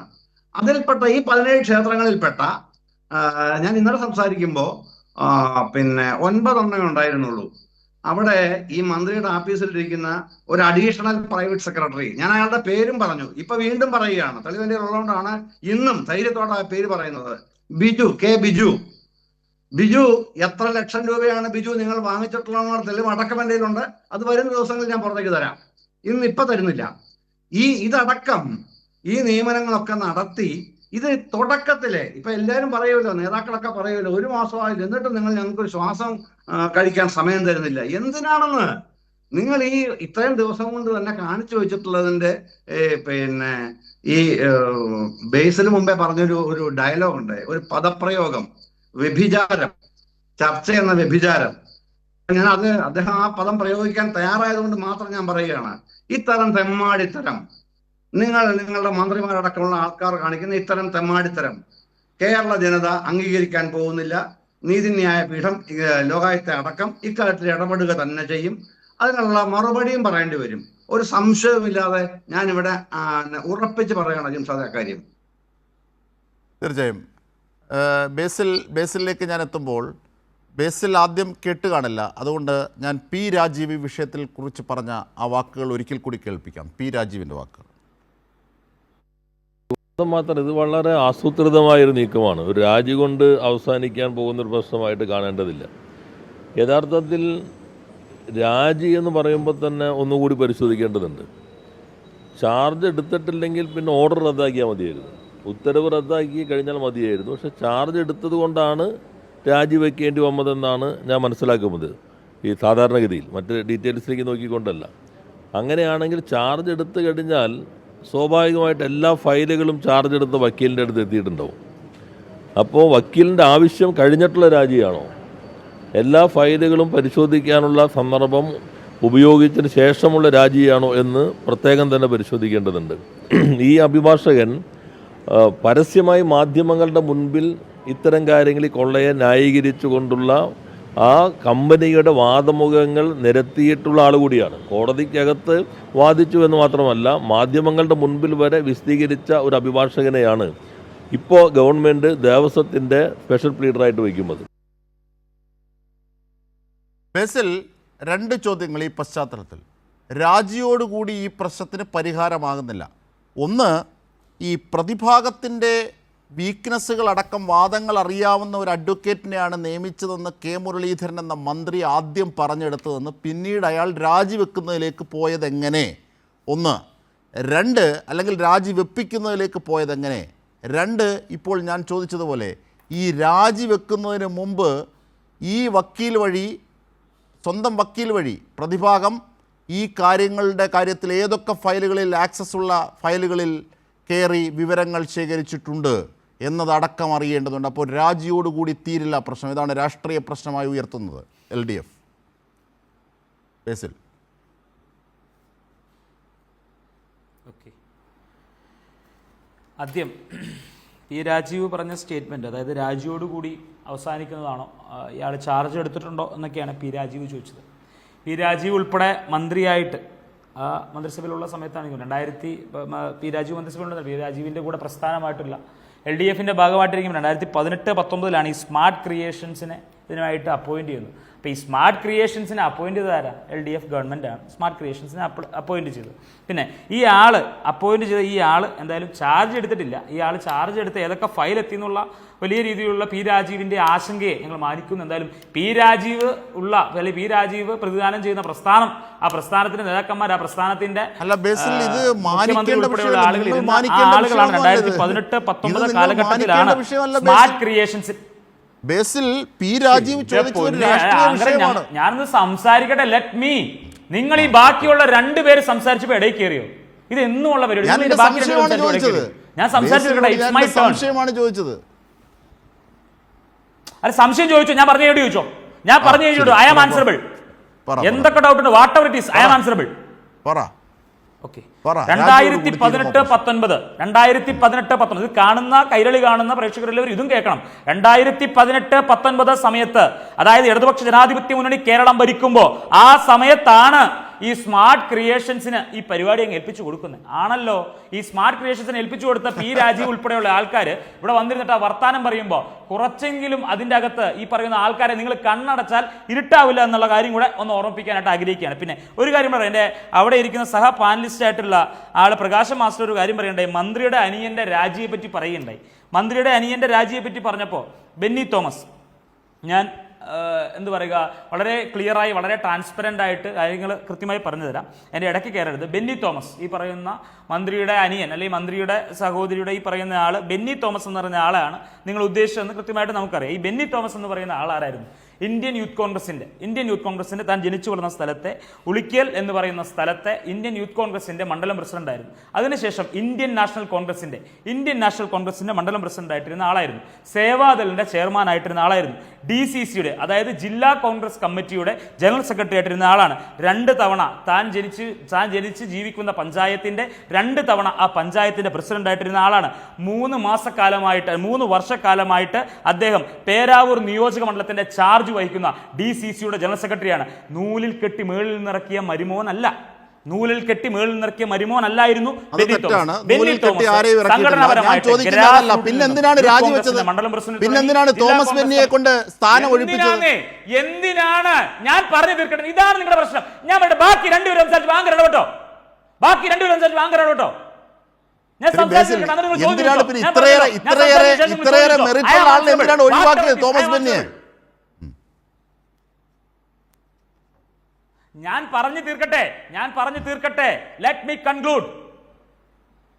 അതായത് യൂത്ത് കോൺഗ്രസിൽ തുടങ്ങി ഇന്ത്യൻ നാഷണൽ കോൺഗ്രസ്, അതായത് panchayat president, 2 term panchayat president ഉൾപ്പെടെയായ DCC ജനറൽ സെക്രട്ടറി ആയ ഒരാൾ ഇങ്ങനെ ഒരു ആരോപണം വന്നു. എന്താ ആരോപണം വന്നേ? ഈ ഞാൻ പറഞ്ഞില്ല, അതായത് ബന്ധുവാണ് എന്നതിന്റെ പേരിൽ ബെന്നി തോമസ് ഈ മെറിറ്റ് കൂടെ നിങ്ങൾ പറഞ്ഞു പോകണമെന്നേ, ഈ മെറിറ്റ് കൂടെ ചർച്ച ചെയ്ത് പോകണം.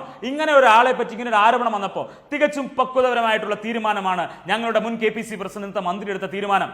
അതിൽ ഇന്ത്യൻ നാഷണൽ കോൺഗ്രസ് പൂർണ്ണമായിട്ട് സപ്പോർട്ട് ചെയ്തു. എന്താ ചെയ്തത്? ഇങ്ങനെ ഒരു ആരോപണം വന്നപ്പോൾ പൊതുമധ്യത്തിൽ അങ്ങനെ ഒരു ആരോപണം കൊണ്ടുവരാൻ നിങ്ങൾക്ക് സാധിച്ചു. നിങ്ങൾ ആരോപണം കൊണ്ടുവന്നു. ആരോപണം വന്നപ്പോൾ പോലും ഈ മെറിറ്റ് പറഞ്ഞ് വാദിക്കുകയല്ല ചെയ്തത്, മറിച്ച് ഈ പറയുന്ന പൊതുമധ്യത്തിൽ ഇങ്ങനെ ഒരു ആരോപണം വന്നു കഴിഞ്ഞപ്പോൾ ഉടനെ തന്നെ അദ്ദേഹത്തിന് രാജി ആവശ്യപ്പെട്ടത് രാജിവെച്ചില്ലേ? അപ്പൊ ഈ രാജിയോട് കൂടി ഈ പ്രശ്നം തീരുമോ?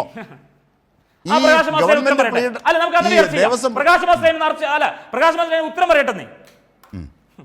അല്ല ലീഡറെ അല്ലല്ല അത് നമുക്ക് പോവാം, അതിലേക്ക് പോവാം. അതിലല്ല, പ്രകാശ് മാസ്റ്ററിലേക്ക് വരാം.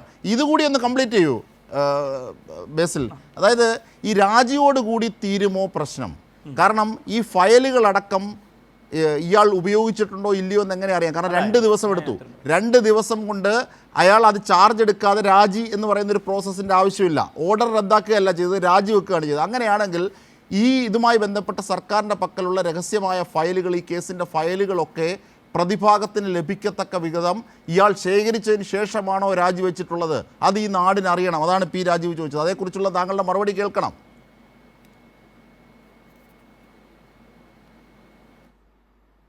അതായത് ഇയാളെ അപ്പോയിന്റ്, ഇയാൾ ചാർജ് എടുത്തിട്ടില്ല.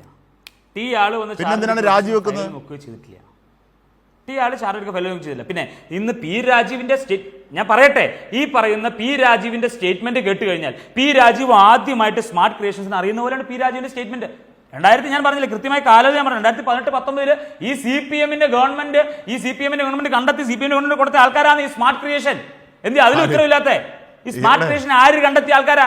ഈ സ്മാർട്ട് ക്രിയേഷൻ ആരാ കൊണ്ട് കൊടുത്ത ആൾക്കാരാ? മല്യ സംഭാവനയായി നൽകുന്ന സ്വർണം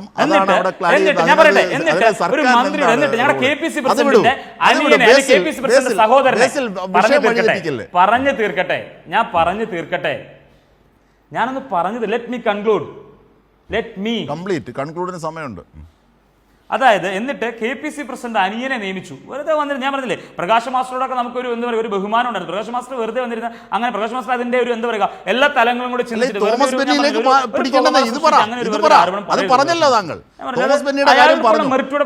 പറയാൻ പി രാജീവ് ചോദിച്ചത് ഈ നാടിന്റെ നിങ്ങൾ പ്രകാശ് മാസ്റ്ററോട് ഞാൻ ചോദിക്കുമ്പോൾ നിങ്ങൾ എന്തിനാ അതിനെ കൗണ്ടർ ചെയ്യുന്നത്? അല്ല, ഞാൻ പ്രകാശ് മാസ്റ്ററിലേക്ക് പോകും.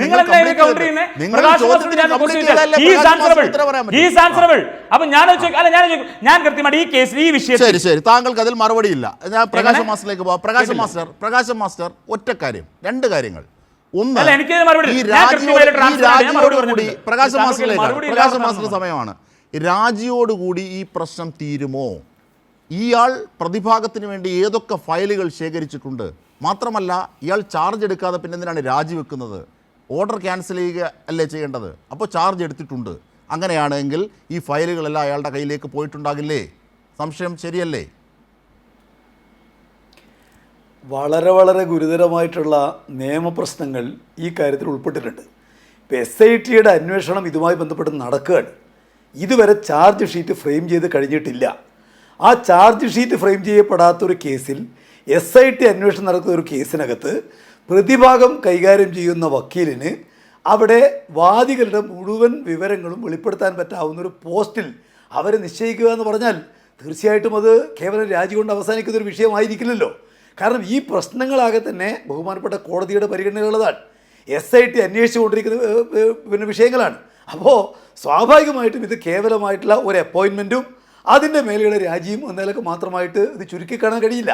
പിന്നെ ഇവിടെ ബേസിൽ ആളുകൾക്ക് വിശ്വസിക്കാൻ കഴിയുന്ന കാര്യങ്ങൾ പറയണം. ബേസിൽ ഒരു സ്ഥാനത്തിനകത്ത് ആളുകൾ ചുമതല എടുത്തില്ലെങ്കിൽ പിന്നെ രാജിവെക്കേണ്ട വിഷയമില്ല. ഇപ്പോൾ എന്നെ ഒരു സ്ഥലത്ത് നിയമിക്കുന്നു, ഞാൻ ആ ചുമതല എടുക്കുന്നില്ല, പിന്നെ ഞാനത് രാജിവെക്കേണ്ടത്? ഞാനിവിടെ പേര് ചുമതല എടുക്കുന്നില്ല എന്ന് പറയല്ലേ വേണ്ടു. അപ്പോൾ അദ്ദേഹം ചുമതല എടുത്തിരിക്കുന്നു, കാര്യങ്ങൾ കണ്ടിരിക്കുന്നു, അപ്പോൾ അതിനുശേഷം അദ്ദേഹം രാജിവെക്കുന്നു. പിന്നെ ഈ വിഷയത്തിനകത്ത് ഇപ്പോൾ അദ്ദേഹം പറഞ്ഞല്ലോ, ഇവിടെ പിന്നെ മുഹമ്മദ് റിയാസിനെ മേലെ നിന്ന് കെട്ടിയിറക്കി, അങ്ങനെയാണ് വസ്തുത. അദ്ദേഹം ദീർഘകാലം ഇന്ത്യയിലെ ഏറ്റവും വലിയ യുവജന പ്രസ്ഥാനത്തിൻ്റെ അഖിലേന്ത്യാ പ്രസിഡൻ്റായിരുന്നു. അദ്ദേഹം ഈ കേരളത്തിനകത്തുള്ള CPM-ൻ്റെ കോഴിക്കോട് ജില്ലക്കകത്തുള്ള ഏറ്റവും പ്രധാനപ്പെട്ട നേതാവാണ്. കഴിഞ്ഞ ഒരുപാട് കാലമായിട്ട് ഈ കേരളത്തിലെ യുവജന പ്രസ്ഥാനത്തിലും കമ്മ്യൂണിസ്റ്റ് പാർട്ടിയിലെല്ലാം പ്രവർത്തിക്കുന്ന അറിയപ്പെടുന്ന നേതാവല്ലേ റിയാസ്. അദ്ദേഹത്തിനെ പറ്റി എങ്ങനെയാണ് ഇദ്ദേഹത്തിന് അങ്ങനെ പറയാൻ വേണ്ടി കഴിയുന്നത്? മാത്രമല്ല, ഇവരുടെ കൊലകൊമ്പനായി കരുതുന്ന രാഘവൻ MPയെ വളരെ തുച്ഛമായ വോട്ടിനാണ് അദ്ദേഹത്തോട് തോറ്റത്. അന്ന് ഈ മരുമോനെന്നൊക്കെ ആവുന്നതിന് മുമ്പ്. അതെ. അങ്ങനെ ഒരു രാഷ്ട്രീയ പശ്ചാത്തലമുണ്ട്, കെട്ടിയിറക്കി എന്നൊക്കെ പറയുമ്പോൾ. ഇപ്പോൾ നമ്മുടെ ബഹുമാനപ്പെട്ട മന്ത്രി ന്യായീകരിച്ചില്ല. അദ്ദേഹത്തിൻ്റെ പത്രസമ്മേളനം കണ്ടിട്ടില്ലേ ബേസിൽ? അദ്ദേഹം പറഞ്ഞിരിക്കുന്ന ഇപ്പം ബേസിൽ പറഞ്ഞിരിക്കുന്ന മുഴുവൻ കാര്യങ്ങളും ബഹുമാനപ്പെട്ട മന്ത്രി പറഞ്ഞിട്ടുണ്ട്. ഇദ്ദേഹം കേവലമായിട്ട് എൻ്റെ അളിയനല്ല, അദ്ദേഹം ഇന്നയാളാണ് എന്നെല്ലാമുള്ള കാര്യം അദ്ദേഹം പറയും, നമ്മളെല്ലാം കേട്ടതല്ലേ. അത് മന്ത്രി തന്നെ പോയി ന്യായീകരിച്ചിട്ടില്ല എന്ന് പറയുന്നത് വസ്തുതാവിരുദ്ധമാണ്. ഞാനിപ്പോൾ കളവാന്ന് പറയുന്നില്ല, വസ്തുതാവിരുദ്ധമാണ്. പൂർണ്ണമായിട്ട് ന്യായീകരിക്കാൻ ശ്രമിച്ചിട്ടുണ്ട്, പക്ഷേ ഗത്യം തരവില്ല എന്ന് വന്നപ്പോൾ രാജിവെക്കേണ്ടി വന്നതാണ്. പിന്നെ ഞങ്ങളാണ് ഈ പറയുന്ന സ്മാർട്ട് ക്രിയേഷൻസിനെ നിശ്ചയിച്ചത് എന്ന് പറയുന്നത്. ഞാൻ ചോദിക്കട്ടെ, ഇവിടെ സ്മാർട്ട് എല്ലാ ആളുകൾക്ക് മനസ്സിലാവില്ല, കേരളത്തിൽ അരിയുന്ന മനുഷ്യന്മാരാണല്ലോ ഇത് കേൾക്കുകയൊക്കെ ചെയ്യുന്നത്. ഞാൻ ചോദിക്കട്ടെ, ഈ സ്മാർട്ട് ക്രിയേഷൻസ് കുറ്റവാളിയാണ് എന്ന് കണ്ടെത്തുന്നത് ആരാ? LDFൻ്റെ ഗവൺമെൻറ് അല്ലേ? ഈ ഭണ്ഡാരിയും അതുപോലെ തന്നെ ഗോവർദ്ധനും കുറ്റവാളിയാണെന്ന് കണ്ടെത്തിയിരിക്കുന്ന ആരാ? LDFൻ്റെ ഗവൺമെൻറ് അല്ലേ? സ്വർണം മോഷണം ചെയ്യപ്പെട്ടിരിക്കുന്നത് കണ്ടുപിടിച്ചിരിക്കുന്ന ആരാ? LDFൻ്റെ ഗവൺമെൻറ് അല്ലേ? അപ്പോൾ സ്വർണ്ണക്കൊള്ള കണ്ടുപിടിച്ചിരിക്കുന്ന LDFൻ്റെ ഗവൺമെൻറ്റാണ്. അന്വേഷണം പ്രഖ്യാപിച്ചത് LDFൻ്റെ ഗവൺമെൻറ്റാണ്. SIT എന്ന് പറയുന്നത് കോടതിയുടെ ഉത്തരവനുസരിച്ച് അന്നത്തെ LDF ഗവൺമെൻറ് കൊടുത്തിരിക്കുന്ന അതേ പേരുകാരായിട്ട് ഉദ്യോഗസ്ഥന്മാരാണ്. അപ്പോൾ സ്വർണ്ണക്കടത്ത് അത് അന്യായമാണെന്ന് കണ്ടുപിടിച്ചത് LDFൻ്റെ ഗവൺമെൻറ്റാണ്. മാത്രമല്ല ഗവൺമെൻറ്റിൻ്റെ നിലപാട് പകൽ വെളിച്ചം പോലെ വ്യക്തമാണ്. എന്താ ഗവൺമെൻറ് പറഞ്ഞത്? അയ്യപ്പൻ്റെ ഒരു തരി സ്വർണം പോലും നഷ്ടപ്പെടാൻ പാടില്ല. അത് കട്ടയാൾ എത്ര ഉന്നതനായാലും അവർ കണ്ടുപിടിക്കപ്പെടണം. അവരെ കണ്ടുപിടിക്കുന്നതിന് LDF പ്രതിജ്ഞാബദ്ധമാണ്. ഇതാ LDFൻ്റെ നിലപാട്. എന്നാൽ അതാണോ കോൺഗ്രസ് സ്വീകരിക്കുന്ന നിലപാട്? കോൺഗ്രസിന് ഇതേപോലെ എന്നുള്ള കാര്യങ്ങൾ പരിശോധിക്കുമ്പോൾ കട്ട ആളുകൾ അവരെ രക്ഷിക്കാനുള്ള ത്വരയല്ലേ ഏറ്റവും ഒടുവിലുള്ള ഈ കാര്യങ്ങളടക്കം വ്യക്തമാക്കുന്നത്. അപ്പോൾ അങ്ങനെയൊന്നും പറഞ്ഞ് രക്ഷപ്പെടാൻ വേണ്ടി കഴിയുന്ന ഒരു കേസല്ല ഈ കേസ്. വളരെ ഗൗരവമായിട്ടുള്ള നിയമപരമായ പ്രത്യാഘാതങ്ങളടക്കമുള്ള ഒരു കേസാണിത് എന്നുള്ളത് വളരെ കൃത്യമാണ്. കോൺഗ്രസിന് വിചാരിച്ചതുപോലെ ഇതിൽ നിന്ന് രക്ഷപ്പെട്ട് ഒഴിഞ്ഞു പോകാൻ സാധിക്കുകയുമില്ല. അത് മനസ്സിലാക്കുന്നത് നല്ലതാണ്. തീർച്ചയായും. ശ്രീ M. ജയചന്ദ്രൻ, ചർച്ചയിലേക്ക് തിരിച്ചെത്തുമ്പോൾ ഇപ്പോൾ സ്മാർട്ട് ക്രിയേഷന് വേണ്ടി പ്രതിഭാഗത്തിന് വേണ്ടി വക്കീലാവുകയും ഇത്രയേറെ മാധ്യമങ്ങളിൽ സ്മാർട്ട് ക്രിയേഷൻസ് ഞങ്ങളുടെ പക്കൽ എന്നാണ് അദ്ദേഹം മാധ്യമങ്ങളോട് അഡ്രസ്സ് ചെയ്തത്, അതായത് അദ്ദേഹത്തിൻ്റെ കക്ഷി എന്ന നിലയിൽ. പക്ഷേ അങ്ങനെയുള്ള സ്മാർട്ട് ക്രിയേഷന് വേണ്ടി പരസ്യമായി മാധ്യമങ്ങളിൽ പോലും എത്തി പ്രതികരിക്കാൻ തയ്യാറായ ഒരാൾ ഇങ്ങനെയൊക്കെ ഫയലുകളുടെ കാര്യത്തിൽ ആക്സസ് കിട്ടിയാൽ അത് ഉപയോഗിക്കാതിരിക്കുമോ? ചാർജ് എടുത്തതിന് ശേഷം മാത്രമല്ലേ രാജി ഉണ്ടാകുന്നുള്ളൂ. അതിനെ സംബന്ധിച്ച് കോൺഗ്രസ് കാണുന്നത് അല്ലെങ്കിൽ ബേസിലടക്കമുള്ളവർ മറുപടി പറയുന്നത് പോലെ ലാഘവത്തോടു കൂടി കാണേണ്ടതാണോ ഈ വിഷയം? അജിംഷാദെ, ഞാനൊരു കാര്യം പറയാം. ഞാൻ ഈ പറയുന്ന കാര്യത്തിൽ എനിക്ക് നല്ല വ്യക്തതയുണ്ട്. I am damn sure about that. പിന്നെ ഇയാള് പ്രദീപ് ചാർജ് എടുത്തിരുന്നു. അയാൾക്കുള്ള ഉത്തരവിൽ തന്നെ ഇമ്മീഡിയറ്റ് ആയിട്ട് ചാർജ് എടുക്കാനാണ് ആ ഉത്തരവിൽ പറഞ്ഞിട്ടുള്ളത്. ഉത്തരവ് വരുന്നത് കഴിഞ്ഞ മാസമാണ് കേട്ടോ, ഈ ജൂണിലൊന്നും അല്ല. അതോടെ മനസ്സിലാക്കണം. അല്ല അതൊക്കെ ഞാൻ പറഞ്ഞില്ലേ, ഇന്ന് പുറത്ത് വിടുന്നില്ല എന്നുള്ളതേ ഉള്ളൂ. എന്റെ കയ്യിലുണ്ട് വ്യക്തമായിട്ട് ആ രേഖയൊക്കെ. എന്നിട്ടാണ് പിന്നെ പ്രിയപ്പെട്ട ബേസിൽ വിട്ടിരുന്ന് പറയുന്നത് അദ്ദേഹം ചാർജ് എടുത്തില്ല എന്നൊക്കെ പറയുന്നത്. ബേസിൽ പക്ഷെ അത് കണ്ടു കാണില്ല. ജയചന്ദ്രൻ അത് കാണുകയും ചെയ്തു, അത് കരസ്ഥമാക്കി വെച്ചിട്ടും ആ ഉത്തരവ് കേട്ടോ. അപ്പൊ അതൊരു കാര്യം. അങ്ങനെ അതുകൊണ്ടാണ് ഞാൻ പറഞ്ഞത് അതിനെ തുറന്നുള്ള നിയമപ്രകാരം എങ്ങനെയാണ് ഇതിന്റെ പിന്നെ ഗ്രൗണ്ട് റിയാലിറ്റീസ് നമ്മൾ അന്വേഷിച്ച് നോക്കിയപ്പോഴാണ് അമ്പരപ്പിക്കുന്ന ആ യാഥാർത്ഥ്യം ഞാൻ അറിയുന്നത്. കഴിഞ്ഞ 10 വർഷമായിട്ടും അതിനു മുൻപിലും ഇത്തരത്തിൽ ഒരു സ്പെഷ്യൽ ഗവൺമെന്റ് ലീഡറെ ദേവസ്വത്തിന് വേണ്ടി സംസ്ഥാന സർക്കാരുകൾ മാറി സർക്കാരുകൾ നിയമിച്ചിട്ടില്ല. എന്തിനാണ് ഇദ്ദേഹം നിയമിച്ചത്? അവിടെയാണ് മെയ് 1 തീയതി സഫറോൺ സ്ട്രോക്സ് എന്ന ചാർട്ടേഡ് ഫ്ലൈറ്റിൽ അന്ന് പ്രതിപക്ഷ നേതാവായിരുന്ന VD സതീശൻ മംഗലാപുരത്ത് പോയതിന്റെ യാഥാർത്ഥ്യങ്ങളിലേക്ക് നമുക്ക് അന്വേഷണം തിരിക്കേണ്ടി വരുന്നത്. അദ്ദേഹം പറയുന്നുണ്ടല്ലോ ഇപ്പോ അതൊക്കെ എൻ്റെ വ്യക്തിപരമായ കാര്യങ്ങളാണ്. ഓക്കെ, ആയിക്കോട്ടെ. അദ്ദേഹത്തിന്റെ വ്യക്തിപരമായ കാര്യങ്ങൾ തന്നെ മലയാളികളെ പഠിപ്പിക്കാൻ മുമ്പിൽ നിൽക്കുന്ന മാധ്യമ കേസരികളുള്ള ഭൂമികയും കൂടെയാണല്ലോ കേരള സംസ്ഥാനം. എന്താണ് സാറന്മാരെ നിങ്ങൾ ഈ വ്യക്തിപരമായ കാര്യത്തിന്റെ ഉള്ള രഹസ്യങ്ങൾ ചികഞ്ഞെടുക്കാനായി അന്വേഷിച്ച് മംഗലാപുരത്തും സഫ്രോൺ സ്റ്റോക്സിന്റെ ഉടമസ്ഥനായ മറ്റേ നമ്മുടെ ഈ കിഷോർ ആൽവയുമായി ബന്ധപ്പെട്ട് അന്വേഷണങ്ങൾ നടത്താത്തതും കാര്യങ്ങൾ പുറത്തു കൊണ്ടുവരാത്തത് എന്തുകൊണ്ടാണ് എന്ന് ചോദിച്ചാൽ അത് അവർക്ക് സൗകര്യമില്ല. എന്തുകൊണ്ട് സൗകര്യമില്ല? സൗകര്യമില്ല അതിന് മറ്റൊരുപാട് അർത്ഥങ്ങളുണ്ട്. ആ അർത്ഥങ്ങൾ ഞാൻ ഒരിക്കൽ പറഞ്ഞിരുന്നു. ഒരിക്കൽ ഒരു ചർച്ചയിൽ, കൈരളിയിലല്ല, മറ്റൊരു ചാനലിൽ കൊടുമ്പിരി കൊണ്ടു നിൽക്കുന്ന സമയമാണ് ഈ മുഖ്യമന്ത്രി സംബന്ധിച്ച്. അപ്പൊ ഞാൻ കോൺഗ്രസ് നേതാക്കൾ തന്നെയാണ് എനിക്ക് വിവരം തന്ന് അവർ പറഞ്ഞ 60 കോടി രൂപയാണ് അത്രേ ഇദ്ദേഹത്തിന് അല്ലെങ്കിൽ സഹായികൾക്ക് കൊടുത്ത് പിടിപ്പിച്ചിരുന്നത്. എന്തിനു വേണ്ടി? പിന്നെ ഇദ്ദേഹത്തെ മുഖ്യമന്ത്രിയാക്കാൻ വേണ്ടിയുള്ള ഗ്രൗണ്ട് സപ്പോർട്ട്, പ്രഫർ ഗ്രൂപ്പ്, ജിഞ്ചർ ഗ്രൂപ്പ് ഇത്യാദിയൊക്കെ ഉണ്ടാക്കിയെടുക്കുന്നതിന് വേണ്ടിയിട്ട് ചെയ്തത് ഞാനൊരു ചർച്ചയിൽ പറഞ്ഞിരുന്നതാണ്. അത് സംബന്ധിച്ച് വേറൊരു നേതാവിനോട് പ്രതികരിച്ചു, നിങ്ങൾ ഇതിനെ കോടതിയിൽ സമാധാനം പറയേണ്ടി വരും. അപ്പം ഞാൻ പറഞ്ഞു, ഓക്കെ സാർ, ആയിക്കോട്ടെ, ഞാൻ സമാധാനം പറഞ്ഞോളാം. എൻ്റെ വ്യക്തമായ ബോധ്യങ്ങളുള്ളതുകൊണ്ടാണല്ലോ. ബോധ്യങ്ങൾ എന്ന് പറഞ്ഞാൽ എന്താണ്? തെളിവുകളാണല്ലോ. അത്തരം ബോധ്യങ്ങളുള്ളതുകൊണ്ടാണല്ലോ ഇത്തരം കാര്യങ്ങളൊക്കെ ഒരു ചാനലിൽ വന്നിരുന്ന് പറയാൻ ഞാൻ തയ്യാറാവുന്നത്. അതുകൊണ്ട് അങ്ങനെയുള്ള ഒരു ഭയവും ഇല്ല. കൃത്യമായ സാധനങ്ങളുണ്ട്. അദ്ദേഹം ഒന്നും പോയില്ല.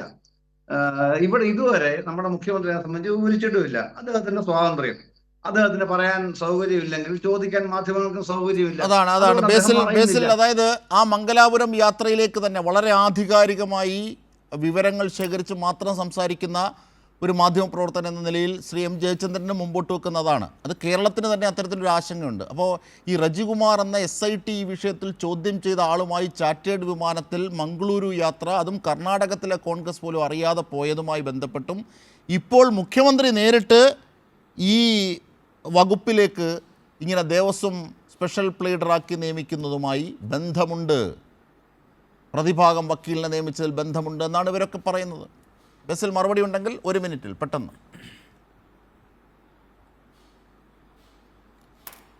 ബേസിലിന് കൃത്യമായ മറുപടി ഉണ്ട്. ബേസിൽ മറുപടി പറയുമ്പോൾ ഇടയ്ക്ക് കയറി വർത്താനം പറയരുത്. ബേസിൽ മറുപടി കൃത്യമായി പറയാം. അതായത് ഈ പറയുന്ന ജയേന്ദ്ര മാസ്റ്ററുള്ള കൃത്യമായിട്ടുള്ള ബഹുമാനം, ജയേന്ദ്ര മാസ്റ്ററുള്ള ബഹുമാനം നിലനിർത്തിക്കൊണ്ട് തന്നെ പറയട്ടെ, എവിടെ നിന്നാണ് താങ്കൾക്ക് കിട്ടിയത്? കഴിഞ്ഞ മാസമാണ്. ആ ഓർഡർ ബേസിൻ്റെ ഇല്ല, താങ്കളുടെ ഇല്ല. താങ്കളുടെ ആകാശത്ത് പൊട്ടിമുളച്ച ഓർഡർ ഉണ്ടായിരിക്കും. ആ ഓർഡർ ഇതാണ്. ആ ഓർഡർ 11/6/2026 കൈരളിയുടെ റിപ്പോർട്ടർക്കും കൈരളിയുടെ ആൾക്കാർക്ക് ഞാൻ അയച്ചു തരാം. ഈ മാസം മിനിഞ്ഞാന്ന് ഇറങ്ങിയ ഓർഡറാണ്, കഴിഞ്ഞ മാസം ഇറങ്ങിയെന്നൊക്കെ പറഞ്ഞു. ഇങ്ങനത്തെ എൻ്റെ പൊന്ന് ഈ പറയുന്ന ഞങ്ങൾ ഭയങ്കര പരിജ്ഞാനികളാണ്, അല്ലെങ്കിൽ ഞങ്ങൾ വളരെ സത്യസന്ധമായിട്ട് മാധ്യമപ്രവർത്തനം നടത്തുന്ന നിരീക്ഷണം നടത്തുന്ന ആൾക്കാരെന്നൊക്കെ പറഞ്ഞു. ഇതാണ് order. This is the order. 2 ദിവസം പച്ചക്കള്ളം പറയുന്നത്. This is the order. ഈ ഓർഡറിൽ ഇത്രയും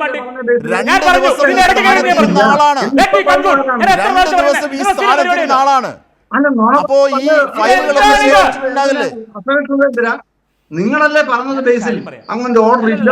ഞാനൊരു കാര്യം പറയാം. നിങ്ങൾ എന്ത് മാന്യത, നിങ്ങൾ ഞാൻ പറയാം, സാമാന്യ ബോധമില്ലേ? എനിക്ക് തരുന്ന 1 മിനിറ്റ് അടക്കം നിങ്ങൾ എന്തിനാ കയറുന്നേ? ഞാൻ കഴിഞ്ഞു, നിങ്ങൾ സംസാരിച്ചോ. ഇതാണ് order. This is the order. 1 മാസം മുമ്പ് നിങ്ങൾ ഇറക്കിയെന്ന് പറയുന്ന ഓർഡർ ഇതാണ് ഓർഡർ. മിനിഞ്ഞാന്നിറങ്ങിയ ഓർഡർ. എന്ത് പച്ച കള്ള പറയുന്നേ? എന്ത് ദിസ് ഈസ് ദ ഓർഡർ. എന്റെ പൊന്ന്, ഞാൻ സത്യം പറഞ്ഞാൽ എനിക്ക് സത്യം പറഞ്ഞാൽ ലജ്ജ തോന്നുക. ഇങ്ങനെയുള്ള പച്ചക്കള്ളം, ഇങ്ങനെയുള്ള പച്ചക്കള്ളം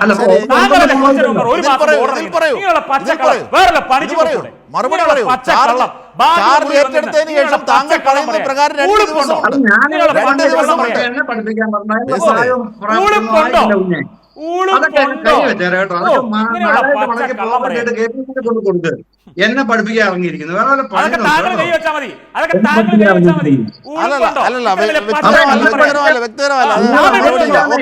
ഞാൻ പ്രകാശ് മാസ്റ്ററിലേക്ക് ശരി പ്രകാശ് മാസ്റ്ററിലേക്ക് അല്ലല്ല വ്യക്തിപരമായിരുന്നു അദ്ദേഹം ചോദിച്ചത് രാഷ്ട്രീയമായ കാര്യമാണ്. അതിന് ബേസിലിൻ്റെതായ മറുപടി പറയുന്നത് അവിടെ തീരുകയാണ്. പ്രകാശ് മാസ്റ്റർ ശരി പ്രകാശ് മാസ്റ്റർ ഒരു ചാർജ് എടുത്ത് രാജിവെച്ച് 2 ദിവസം പോരെ? ഈ ബേസിൽ പറയുന്ന കണക്ക് പ്രകാരം തന്നെ 2 ദിവസം. ഇപ്പോൾ ജയചന്ദ്രൻ സാറ് പറഞ്ഞ 1 മാസം മുമ്പ് ആണോ അല്ലയോ അത് അവിടെ നിൽക്കട്ടെ. 2 ദിവസം ബേസിൽ പറയുന്ന പ്രകാരമാണെങ്കിൽ തന്നെ അടിയന്തരമായി ചുമതലയേറ്റ ഒരാൾ, അയാൾക്ക് സ്വാഭാവികമായി ഈ ഫയലുകളിലൊക്കെ കൈകടത്താനാകില്ലേ? ഇതൊക്കെ ശേഖരിക്കാനാകില്ലേ? അപ്പോൾ ആ സംശയവും ആശങ്കയും അസ്ഥാനത്താണോ പ്രകാശം മാസ്റ്റർ? നമുക്ക് ചർച്ച വൈൻഡപ്പ് ചെയ്യാം. ഒരു കാരണവശാലും അല്ല. എന്തുകൊണ്ടെന്നാൽ ഇവിടെ സ്പെഷ്യൽ ഇൻവെസ്റ്റിഗേഷൻ ടീം അവരുടെ അന്വേഷണം പൂർണ്ണമായി പൂർത്തീകരിച്ച് ഇതുവരെ കുറ്റപത്രം ഫ്രെയിം ചെയ്തിട്ടില്ല. എന്ന് പറഞ്ഞാൽ കുറ്റപത്രം തയ്യാറാക്കുന്നതിന് വേണ്ടിയുള്ള നടപടിക്രമങ്ങൾ നടന്നുകൊണ്ടിരിക്കുന്ന ഒരു കാലമാണിത്. ആ സന്ദർഭത്തിൽ കുറ്റവാളിയായിട്ടുള്ള ആളുടെ വക്കീൽ ഇതുവരെ നടന്നിരിക്കുന്ന അന്വേഷണത്തിൻ്റെ റിപ്പോർട്ടെല്ലാം അദ്ദേഹത്തിൻ്റെ കയ്യിലെത്തുക എന്ന് പറയുന്നത് നിയമപരമായിട്ട് അതീവ ഗുരുതരമായ തെറ്റാണ്. അങ്ങനെ ഒരു കാര്യം നടത്താൻ ആരാണ് അവസരം കൊടുത്തതെന്നുള്ളത് തീർച്ചയായിട്ടും നിയമവൃത്തങ്ങളിൽ ഉൾപ്പെടെ ചർച്ച ചെയ്യപ്പെട്ടൊരു കാര്യമാണ്. അതുപോലെ തന്നെ തീർച്ചയായിട്ടും അത് കോടതിയുടെ പരിഗണനയിൽ വരുന്നൊരു കാര്യമാണ്. അപ്പോൾ അതുകൊണ്ട് കേവലം ഒരു രാജിയിൽ അവസാനിക്കുന്ന രൂപത്തിലല്ല ഇതുമായി ബന്ധപ്പെട്ട കാര്യങ്ങൾ നിൽക്കുന്നത്. കഴിഞ്ഞ കുറേ കാലമായിട്ട് ഈ സ്വർണ്ണക്കൊള്ളയുമായി ബന്ധപ്പെട്ട് കൃത്യമായിട്ടുള്ള അതിന് ഉത്തരവാദികളെ കണ്ടെത്താൻ നടത്തുന്ന ശ്രമങ്ങൾക്കിടയിൽ അതിനെ സ്വാധീനിക്കാൻ ഉൾപ്പെടെ നടന്നിരിക്കുന്ന ഒരു നീക്കമായിട്ടാണ് ഈ കാര്യങ്ങൾ പരിഗണിക്കപ്പെടുക. അതുകൊണ്ട് ഇത് അതീവ ഗൗരവമുള്ള കാര്യമാണ്. ഇതുമായി ബന്ധപ്പെട്ടുകൊണ്ട് ഗവൺമെൻറ് മറുപടി പറയേണ്ടി വരിക തന്നെ ചെയ്യും. അതിൽ നിയമകാര്യങ്ങളെ സംബന്ധിച്ച് ബോധ്യമുള്ള ആർക്കും തന്നെ സംശയം ഉണ്ടാവാൻ യാതൊരു അടിയുമില്ല. ശരി, ജയചന്ദ്രൻ സാർ എന്തോ ഒന്ന് വിശദീകരിക്കണമെന്ന് പറഞ്ഞു, അതിനായി മാത്രം സമയം 5 സെക്കൻഡ്. അല്ല, മന്ത്രി കെ മുരളീധരന്റെ അഡീഷണൽ PS-നോടായിട്ട് ഞാൻ പറയുകയാണ്, എത്രയും വേഗം താങ്കൾ രാജിവെച്ച് പോകേണ്ടി വരും. അതറിയാം, ബന്ധപ്പെട്ട എല്ലാവർക്കും അറിയാം. അതും ഇതുപോലെ രക്ഷപ്പെടാനൊന്നും പോകുന്നില്ല കേട്ടോ. അപ്പൊ വിക്കറ്റ് നമ്പർ 3 കാര്യങ്ങൾ പോവുകയാണ് ഇന്ന്. അതാണ് ഒരു ക്ലൂ ആയി മുമ്പോട്ടിടുകയാണ്. അത് നമുക്ക് പിന്നീട് അതിൻ്റെ ചർച്ചകളും വികാസങ്ങളിലേക്കും ഒക്കെ എത്താം. എന്തായിരുന്നാലും ഈ അയ്യൻ്റെ സ്വർണം കട്ടവരെ പ്രതിക്കൂട്ടിലാക്കുകയും അവരെ നിയമത്തിന് മുന്നിൽ കൊണ്ടുവരികയും ഈ വിഷയത്തിൽ നീതി ഉറപ്പാക്കുകയും ചെയ്യാനുള്ള ശ്രമങ്ങൾക്ക് തിരിച്ചടിയാണോ VD സതീശൻ്റെ ഇത്തരത്തിൽ നേരിട്ടുള്ള ഒരു നിയമനം? രാജി കൊണ്ട് പ്രശ്നം തീരുമോ? അലകടലായി ഈ ചോദ്യവും അനുരണനങ്ങളും തുടരുക തന്നെ ചെയ്യും. അതാണ് സതീശന് മുകളിൽ വാളായി ഇപ്പോൾ രൂപപ്പെട്ടിരിക്കുന്നത്. ചർച്ചയിൽ പങ്കെടുത്തവർക്കൊക്കെ നന്ദി. ന്യൂസ് ആൻഡ് ന്യൂസിലൂടെ പൂർണ്ണമാകുന്നു.